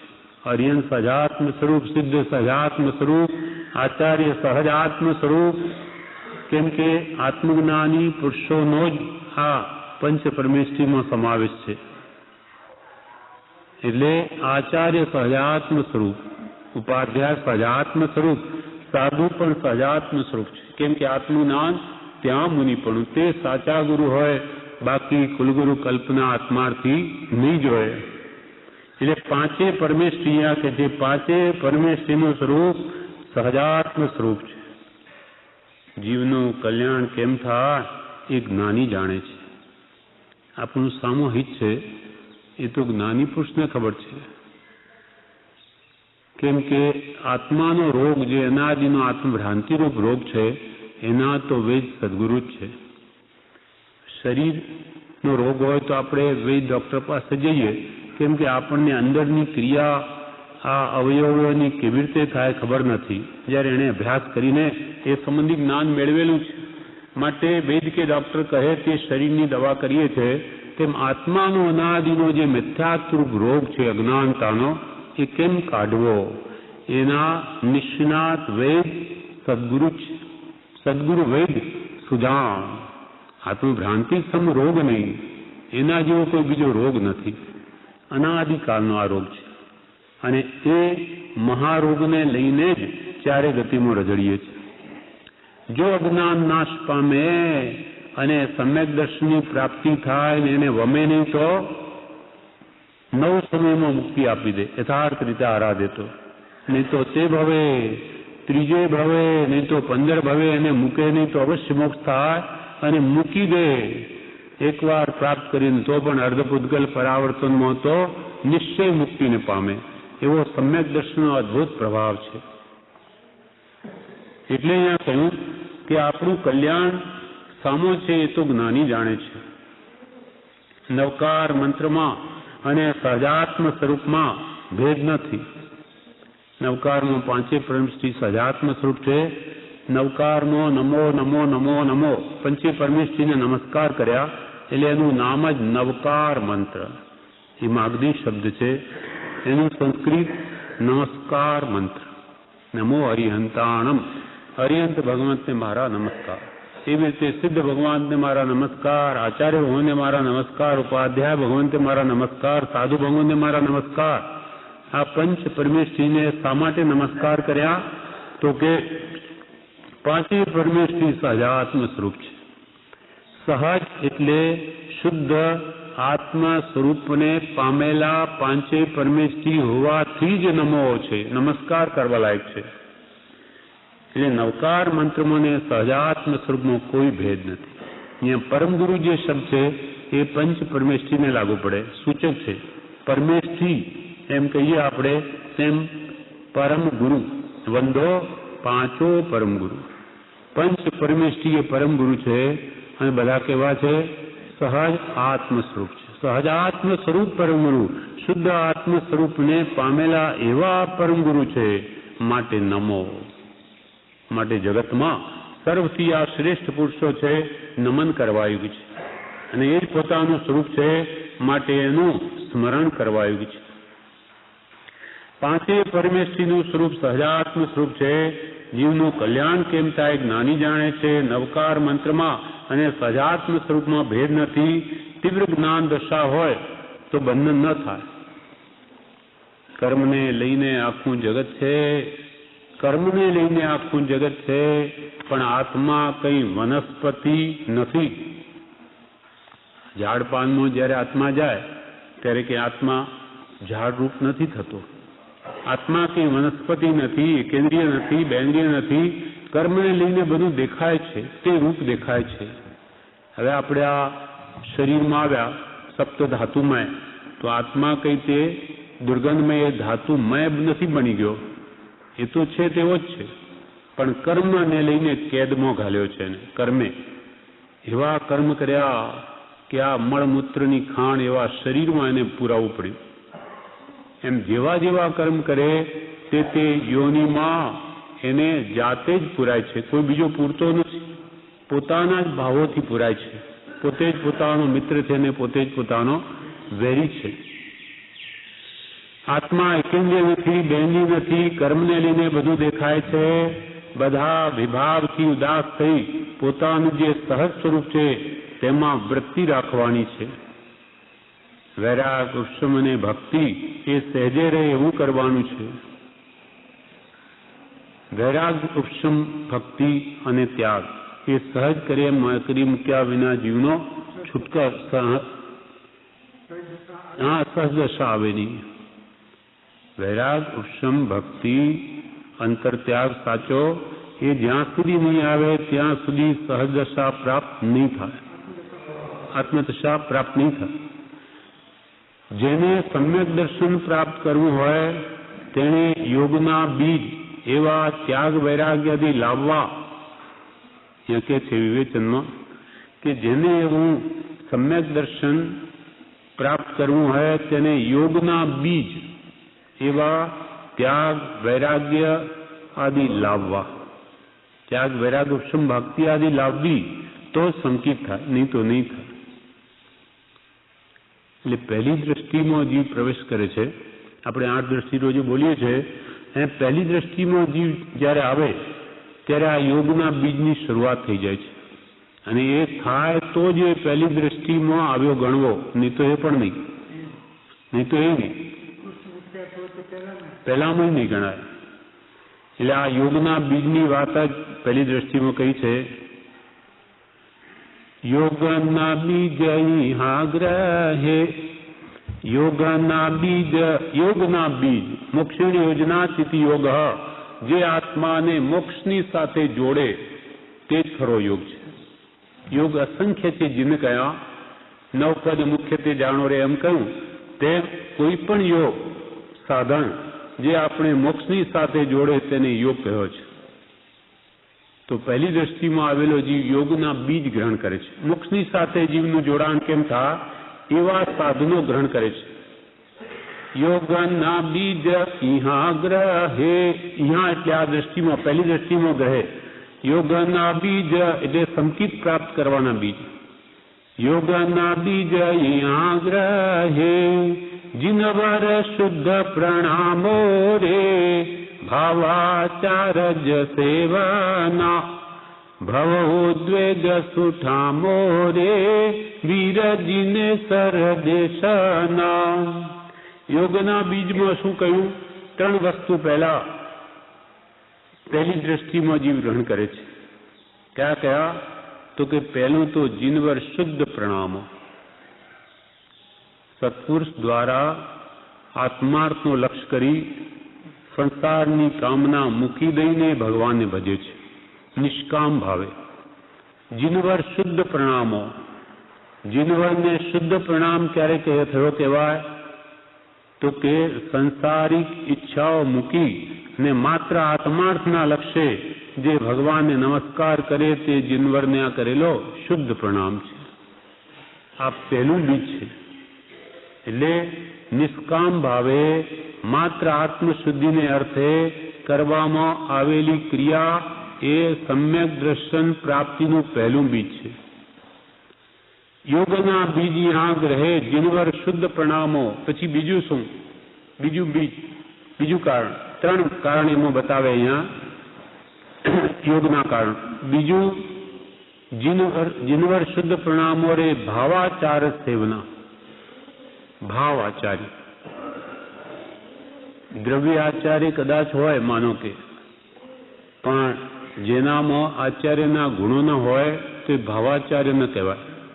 અને એવા ભલે દ્રવ્યથી આચાર્ય પણ હોવા છતાં પણ એના જે ગુણો છે 36 આચાર્યના, એ જો એનામાં ન હોય તો એ કોઈ દિવસ પોતાનું કે પરનું કલ્યાણ નહીં કરી શકે. એટલે કોની સેવા કરવી? ભાવાચાર્યની. ભલે દ્રવ્ય લિંગી છે કે નહીં, પણ ભાવથી જેનામાં આચાર્યના ગુણો, એમ યશોવિજયજી મહારાજે આ કીધું કે ભાવાચાર્ય સેવના. ભાવથી આચાર્યના ગુણો જેનામાં પ્રાપ્ત હોય એવા આચાર્યની સેવા કરવી, એવા ગુરુની. ભાવ આચાર્ય જ સેવના. આ બીજો યોગનો બીજ. અને ત્રીજું ભવ ઉદ્વેગ સુઠામો રે. ભવથી ઉદ્વેગ થાય એટલે ત્રાસ છૂટે.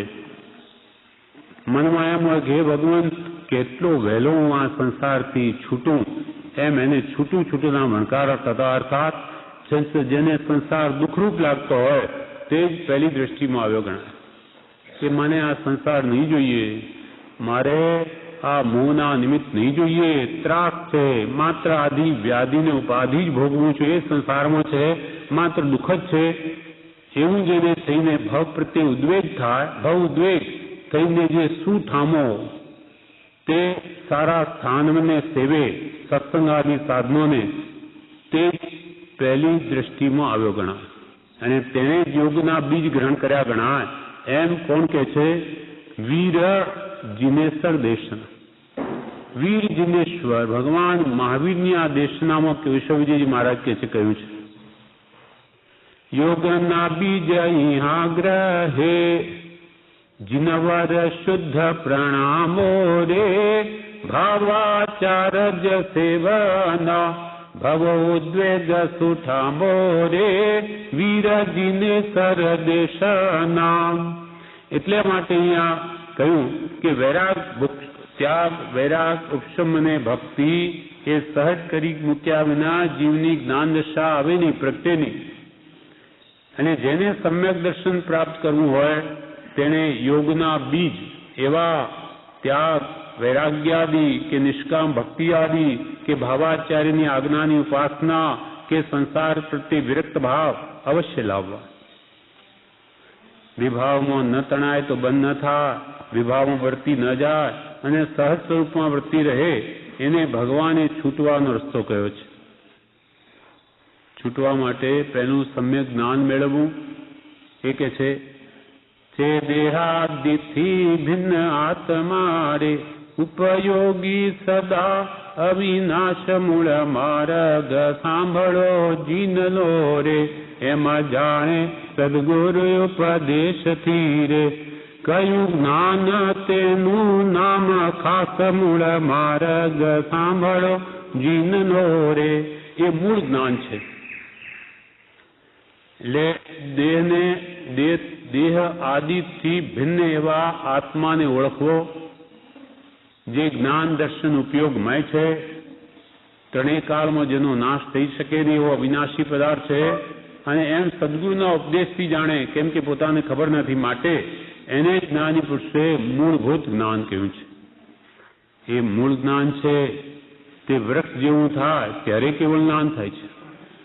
પેલા સંકિત જે કેવળનાનું બીજ રોપાય તો કાળે કરીને વૃક્ષ થાય અને મોક્ષરૂપ ફળ આવે, પણ જે મૂળ જ્ઞાન જ ન હોય તો કોઈ કાળે વૃક્ષરૂપ થાય જ નહીં, કેવળ જ્ઞાન આવે જ નહીં.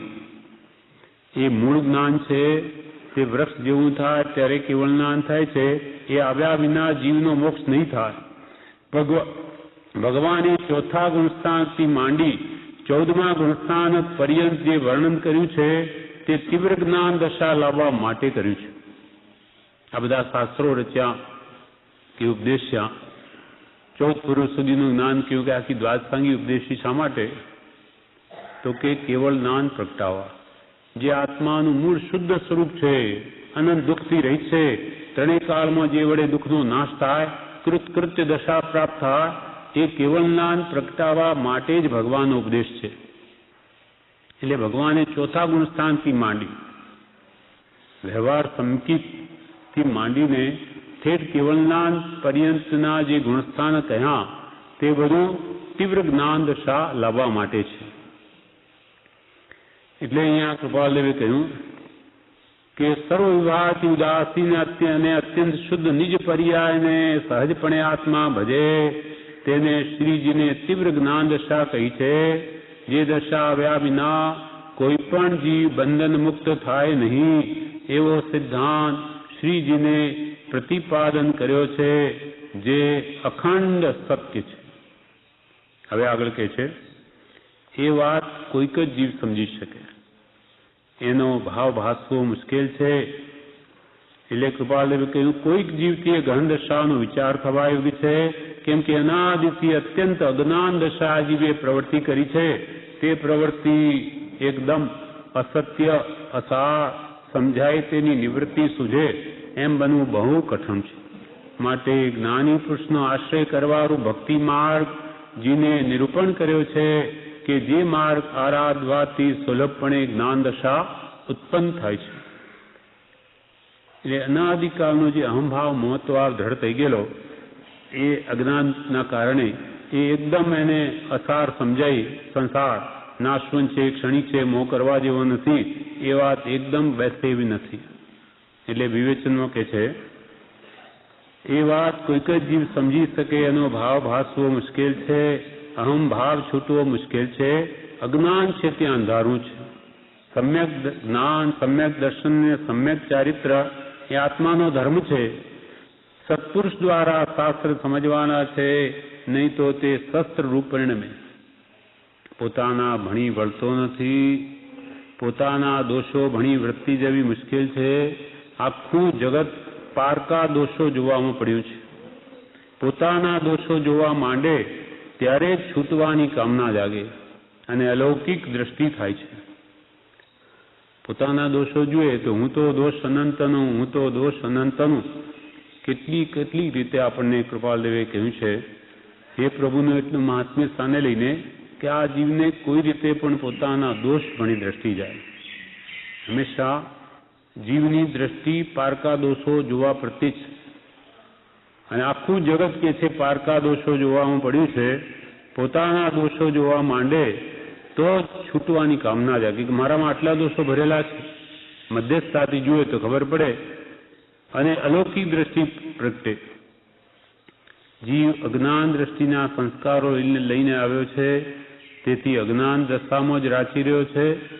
અજ્ઞાનથી સારું જાણ્યું તે મટવું મુશ્કેલ છે.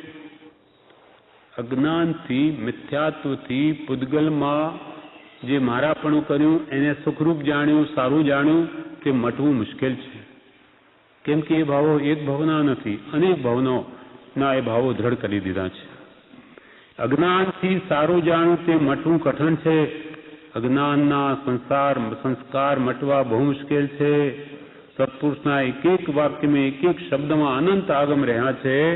તે પરમાર્થ દ્રષ્ટિથી સમ્યક દ્રષ્ટિને નજરે આવે છે. જેને કંઈ જાણવું હોય તેને જ્ઞાનીનો આશ્રય કરવો, તો પછી શાસ્ત્ર વાંચવું બધું સફળ થાય. જ્ઞાની પુરુષનું શરણ લે, એના બોધના આધારે વસ્તુનું સ્વરૂપ સમજે તો બધું સફળ છે. પણ સ્વમતી કલ્પનાએ અર્થ કરે કે સમજવા કોશિશ કરે તો બધું મિથ્યાત્વ છે, બધું ભૂલ ભરેલું છે. જેને કંઈ જાણવું હોય તેને જ્ઞાનનો આશ્રય કરવો, તો તો પછી શાસ્ત્ર વાંચવું સફળ થાય, નહીં તો જીવ પોતાની બુદ્ધિ આગળ કરે છે, નહીં તો જીવ પોતાની બુદ્ધિ આગળ કરે છે. કૃપાળુ દેવે મુનિઓને વાંચવા શાસ્ત્ર મોકલતા ત્યારે ભલામણ કરતા કે સત્સંગ વૈરાગ ઉપશમ અર્થે વાંચવા વિચારવા યોગ્ય છે. જીવ કેમ ભૂલો પડ્યો છે તે તો જ્ઞાની જ જાણે છે. બીજાને ખબર ન પડે, પોતાની મેલે પાર ન આવે. જ્ઞાની પુરુષો લક્ષ્ય કરાવે છે. સ્વરૂપનો લક્ષ્ય ભૂલાય નહીં, આત્માર્થનું લક્ષ્ય ભૂલાય નહીં, એ મુખ્ય કરાવે અને વૈરાગ ઉપશમો પ્રવૃત્તિ કરાવે. એટલે કૃપાલદેવ પ્રવૃષિયાદિને શાસ્ત્રો વાંચવા મોકલ્યા ત્યારે શું કહ્યું? વૈરાગ ઉપશમ અર્થે વાંચવા વિચારવા યોગ્ય છે. બીજાને ઉપદેશવા માટે નહીં. મારામાં વૈરાગ ઉપશમ કેમ આવે, મારા દોષો કેમ જણાય ને મારો આત્મા કેમ શુદ્ધ થાય, ત્યાગ ખરો અંતર પ્રત્યે કશાયો સમય સંસાર પ્રત્યે નાસ્ક ભાવ થાય અને સત્પુરુષના ગુણોમાં અનુરાગ થાય, એના માટે શાસ્ત્રો છે. વ સાધન બાર અનંત કિયો તદપીક જો હાથ હજુ ન પર્યો, ઘણું એ કર્યું પણ મોક્ષ માર્ગ હાથ ન આવ્યો. નાની મળે ત્યારે જીવને આત્માથી સૌ હીન એમ લાગે. અનંતકાલથી મુક્તિને માટે તો ઘણા સાધન કર્યા છે, છતાં હજુ જીવનો મોક્ષ થયો નથી. કેમ કે યથાર્થ લક્ષ્ય જ્યાં કરાવવો જોઈએ એવા જ્ઞાની પુરુષનો આશ્રય કર્યો નહીં. જ્ઞાની મળ્યા પણ એને કયા પ્રમાણે કર્યું નહીં તો કે છે આત્માથી સૌ હીન લાગે. આત્માથી આ જગતમાં કોઈ શ્રેષ્ઠ વસ્તુ છે જ નહીં, અને એ છે કોણ? પોતે જ છે. સર્વથી શ્રેષ્ઠ વસ્તુ જગતમાં કોણ? પોતે જ. પણ પોતાને જ પોતાનું ભાન નથી. જેને લઈને આ શરીર પણ શોભે એ પોતે, જેને લઈને આ બધી વસ્તુઓ પણ સુંદર લાગે, ઝાડ પાન વગેરે જે કંઈ પણ, તે પણ એને લઈને, આત્માને લઈને. અને આત્મા જ ન હોય તો આખું જગત જળ વધશે. સ્વ અને પરને પ્રકાશ એવું આત્મા જ છે, એ નહીં હોય તો બીજું તો બધું જળ છે. એટલે આખું જગતનું સ્વરૂપ ભયંકર ભાસે. પહેલા તો આ સારું ખોટું કે શું કંઈ નહીં, બધું પથરા જેવું રહે. આ તો આત્માને લઈને જ બધું છે. પણ એ પરને પોતાનું માનીને ભયંકર ભૂલ કરી રહ્યો છે. એને જ્ઞાની પુરુષે ભાવ ચોરી કહી છે. ચોર છે આ, પ્રગટ ચોર, જે કે પોતાનું નથી, પોતાનું માની બેઠો છે અને એને લઈને જ દંડાય છે. જેમ ચોર હોય તો એને પકડીને રાજ દરબારમાં લઈ જાય તો રાજા દંડ આપે, તેમ આપણે જ્ઞાનીઓ કે તું પ્રગટ ચોર છે. ચાર ગતિમાં શા માટે દંડાય? કે તું પરને પોતાનું માની બેઠો છે. નિજમાં નિજ બુદ્ધિ કરે તો પરિભ્રમણ દશા ટળે છે, પણ પરમો તું મારાપણું કરી બેઠો માટે પરિભ્રમણ દશા વધે છે. તીવ્ર જ્ઞાન દશા પામવા માટે પ્રથમ જ્ઞાન દશા જાણવી. કેવળ જ્ઞાન પ્રાપ્ત કર. તીવ્ર જ્ઞાન દશા એટલે કેવળ જ્ઞાનની દશા. હવે એ પ્રગટાવવા પહેલા તો મને આત્મજ્ઞાન કેમ પ્રગટે એ જાણવું. તીવ્ર જ્ઞાન દશા પામવા માટે પ્રથમ જ્ઞાન દશા જાણવી. એ દશા જાણવી મુશ્કેલ છે, માટે જ્ઞાનીની ભક્તિ કરવી તો સુગમ થશે. આત્માનું જ્ઞાન થવું પણ બહુ દુર્લભ છે. શ્રદ્ધા થવી દુર્લભ થઈ પડી. પરંતુ કે શ્રદ્ધા એ પરમ દુર્લભ, તો આત્માનો અનુભવ કેટલો દુર્લભ હશે. કેટલી બધી વૃત્તિઓ સમાઈ જાય. એક કોડાકોડી સાગરોપમની અંદર કર્મની સ્થિતિ આવે ત્યારે જ આત્માના વિચાર જાગે છે. માટે પહેલા તો કે જ્ઞાનીની ભક્તિ કરવી, એના જ્ઞાનીના ગુણોમાં અનુરાગ કરવો, તો એને જરૂર આત્માનો મહાત્મ્ય લાગશે અને એના ગુણો આત્મા કેમ પ્રગટે એનો પુરુષાર્થ કરશે. માટે જ્ઞાન પ્રગટાવવા જ્ઞાનીની ભક્તિ કરવી તો સુગમ થશે. જ્ઞાનીની ભક્તિ સ્ફુરે તો આત્મ સ્વરૂપ પ્રાપ્ત થાય. જ્ઞાનીની ભક્તિ થાય ત્યારે અપૂર્વતા લાગે. અપૂર્વ ગુણ દ્રષ્ટિ ગોચરથી અને સ્વચન માટે અને સહેજે આત્મબોધ થાય. જ્ઞાની પુરુષની જે મન વચન કાયની ચેષ્ટા એ પણ પરમ પવિત્ર છે. એના પ્રત્યે કઈ રુચિ જન્મે, એનું મહાત્મ્ય ભાષે અચિંત્ય તુજ મહાત્મ્યનું, તો કે છે એના પ્રત્યે ભક્તિ ઉગે અને પછી એના વચનો પણ માન્ય થાય, એનું કહેલું માન્ય થાય. આજ્ઞા આરાધા, આજ્ઞા અપૂર્વ દ્રષ્ટિ ગુણ દ્રષ્ટિગોચરથી અને સ્વચ્છંદ માટે અને સહેજે આત્મો થાય. આજ્ઞાએ વર્તે ત્યારે સ્વચ્છંદ ટળે અને પછી જ્ઞાન દશા પ્રાપ્ત થાય. આપણને કૃપાળદેવ પ્રત્યે પ્રેમ આવે એના ગુણોમાં, એના વચનો વડે, એનું જીવન જાણીને, તો પછી એની વાત માન્ય થાય, એને કહેલું જીવનમાં ઉતારવાનો ભાવ થાય. જ્ઞાની પુરુષ એ જ પરમેશ્વર છે, હું કંઈ જાણતો નથી એમ કરી જ્ઞાનીને શરણે જવું. અબુદ અને અશક્ત મનુષ્યો પણ તે આશ્રયના બળથી પરમ સુખ હેતુ એવા અદ્ભુત ફળને પામે છે ને પામશે. માટે નિશ્ચય અને આશ્રય જ કર્તવ્ય છે, આ ધીરજથી ખેદ કર્તવ્ય નથી. એટલે જ્ઞાનીને શરણે જવું. અને જ્યાં અહમભાવ હોય ત્યાં જ્ઞાનીનું શરણ ન રહે. આપણે કહીએ આપણે તો કૃપાળુનું શરણ છે, પણ આપણને દેહમાં આત્મબુદ્ધિ છે, અહમભાવ છે, અભિમાન છે, દેહાભિમાન છે, ત્યાં સુધી એને જ્ઞાનીનો આશ્રય નહીં રહે. વૈરાગ્ય હોય તો જ રહે. જ્યાં અહમભાવ હોય ત્યાં જ્ઞાનીનો આશ્રય ન રહે. બને તેટલી જ્ઞાનીની આજ્ઞા આરાધવી, એટલે વિભાગથી મુકાવવું અને સ્વભાવમાં આવવું એ જ્ઞાનીની પ્રધાન આજ્ઞા છે, મુખ્ય આજ્ઞા છે. આત્માને ભૂલવો નહીં, એનું સ્મરણનું વિસ્મરણ ન કરવું. જ્ઞાની પુરુષનો આશ્રય એટલે મન પણ જ્ઞાનીને સોંપે અને જ્ઞાનીનું શું કહેવું છે તે લક્ષ્યમાં રહે, તો જ્ઞાની પુરુષનો આશ્રય છે. આશ્રય કહો કે શરણ કહો, આપણે કે આપણે કૃપાળુનું શરણ છે, પણ ખરેખર શરણું છે ક્યારે કહેવાય તો કહ્યું કે જ્ઞાની પુરુષનો આશ્રય એટલે મન પણ જ્ઞાનીને સોંપે. મન એટલે દ્રવ્યમન નહીં, ભાવમન. ભાવમન કોણ છે? આત્મા પોતે જ. એટલે તન મન ધન અર્પણ કરે, પણ સ્વ આત્માથી અર્પણ બુદ્ધિ કરવી, આત્માને સોંપી દે કે હે ભગવાન આપ કહો તેમ જ વિચાર કરીશ. આપના બોધના આધારે જ વાણીની પણ પ્રવૃત્તિ કરીશ, આપણા બોધના આધારે કાયાની પણ પ્રવૃત્તિ કરીશ. એ પણ કરવી પડે તો, નહીં તો જ્ઞાનીની આજ્ઞા નથી. મન વચન કાયાને તું ગુપ્તીમાં રાખવાની આજ્ઞા છે. એમ જ્ઞાની પુરુષનો આશ્રય એટલે મન પણ જ્ઞાનીને સોંપે અને જ્ઞાની પુરુષનું શું કહેવું છે તે લક્ષ્યમાં રહે, તો જ્ઞાની પુરુષનો આશ્રય છે. જ્ઞાની પુરુષે જે કહ્યું તે હંમેશા લક્ષ્યમાં રહે કે હવે મનુષ્ય ભાવમાં મારી સ્વરૂપની વિસ્મૃતિ નહીં થાય. સહજાત્મ સ્વરૂપ પરમ ગુરુ એ જ્ઞાનીની મુખ્ય આજ્ઞા છે. એ ભૂલાય નહીં તો જરૂર સમય એનો આશ્રય છે. ભૂલાઈ જાય તો બીજા એવા ઉત્તમ સાધનોમાં મનને રોકે, નવા કર્મ નહીં બાંધે, કેમ કે સંબર અને નિર્જરાય મુક્તિનો માર્ગ છે. અને જ્ઞાનીનું તો એ જ કહેવું છે કે મનુષ્ય બહુ અત્યંત દુર્લભ છે.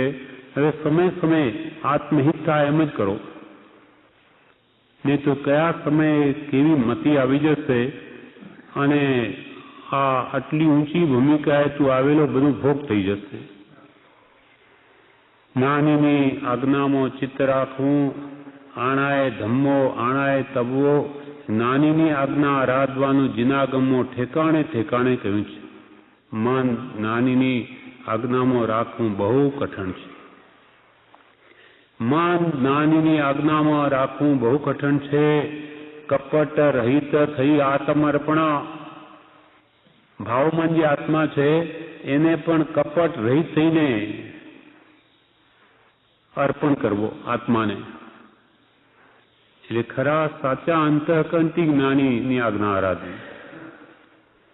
કપટ રહિત થઈ આત્મર્પણા આનંદ ઘન પદરે, એ જ આનંદ ઘન પ્રાપ્તિની રેખા છે. એટલે ભગવાનની ભક્તિ કરીને સંસાર માંગે તો એ કપટ છે.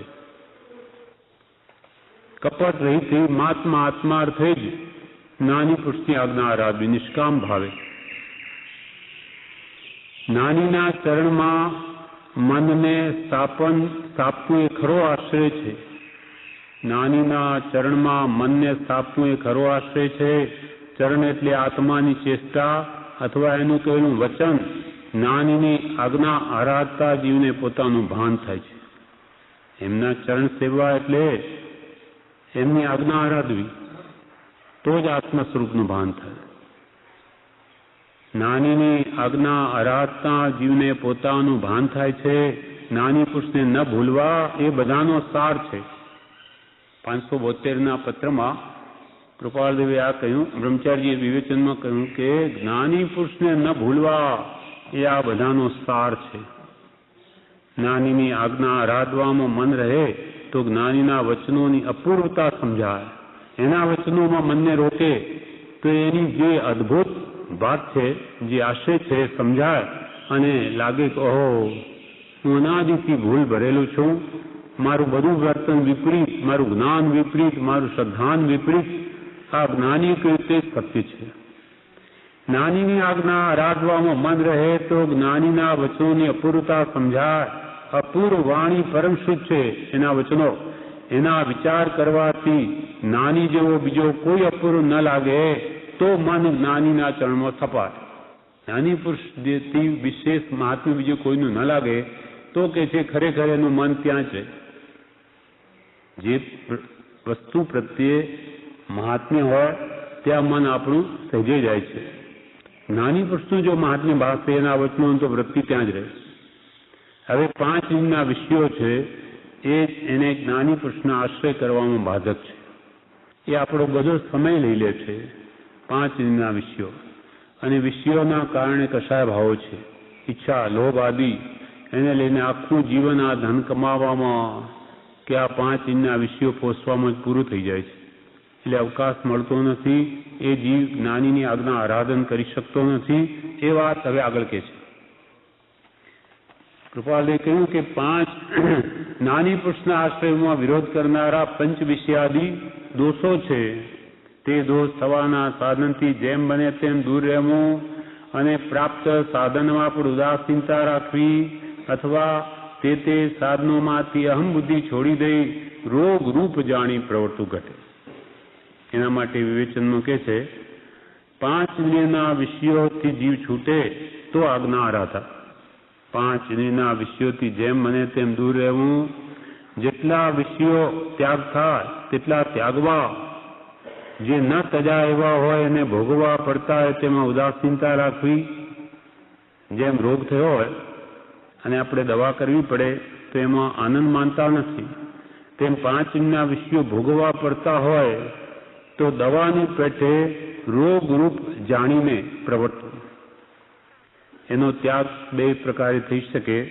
એક તો વિચારથી કરી તુચ્છપણું સમજાવવું અને બીજું એ વિષયોને છોડી દેવા, એનો ત્યાગ કરવો. પણ વિષયોની તુચ્છતા એમની એમ જીવને નથી લાગતી. ત્યાગ કરે તો વિચાર આવે, તુચ્છતા લાગે ત્યારે ત્યાગ દ્રઢ થાય. એટલે વિચાર એ મોટો રસ્તો છે. રાજમાર્ગ જેવો છે. વિચારથી કરી તુચ્છતા સમજવા વાળા પુરુષો તો કોઈક જ હશે. મુખ્ય માર્ગ તો ત્યાગ માર્ગ છે.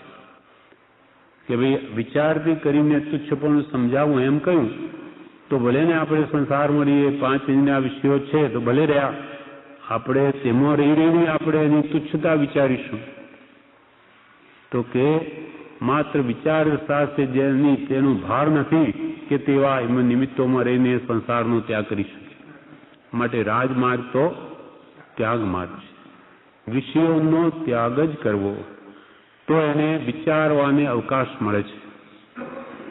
કૃપાલે કે અમને પણ આ સંસાર ગળકા ખાતા માંડ કરવા દે તો પછી વિચાર દશાએ જો આપણને પ્રગતિ નથી તે આ શું સંસારને જીતી શકે?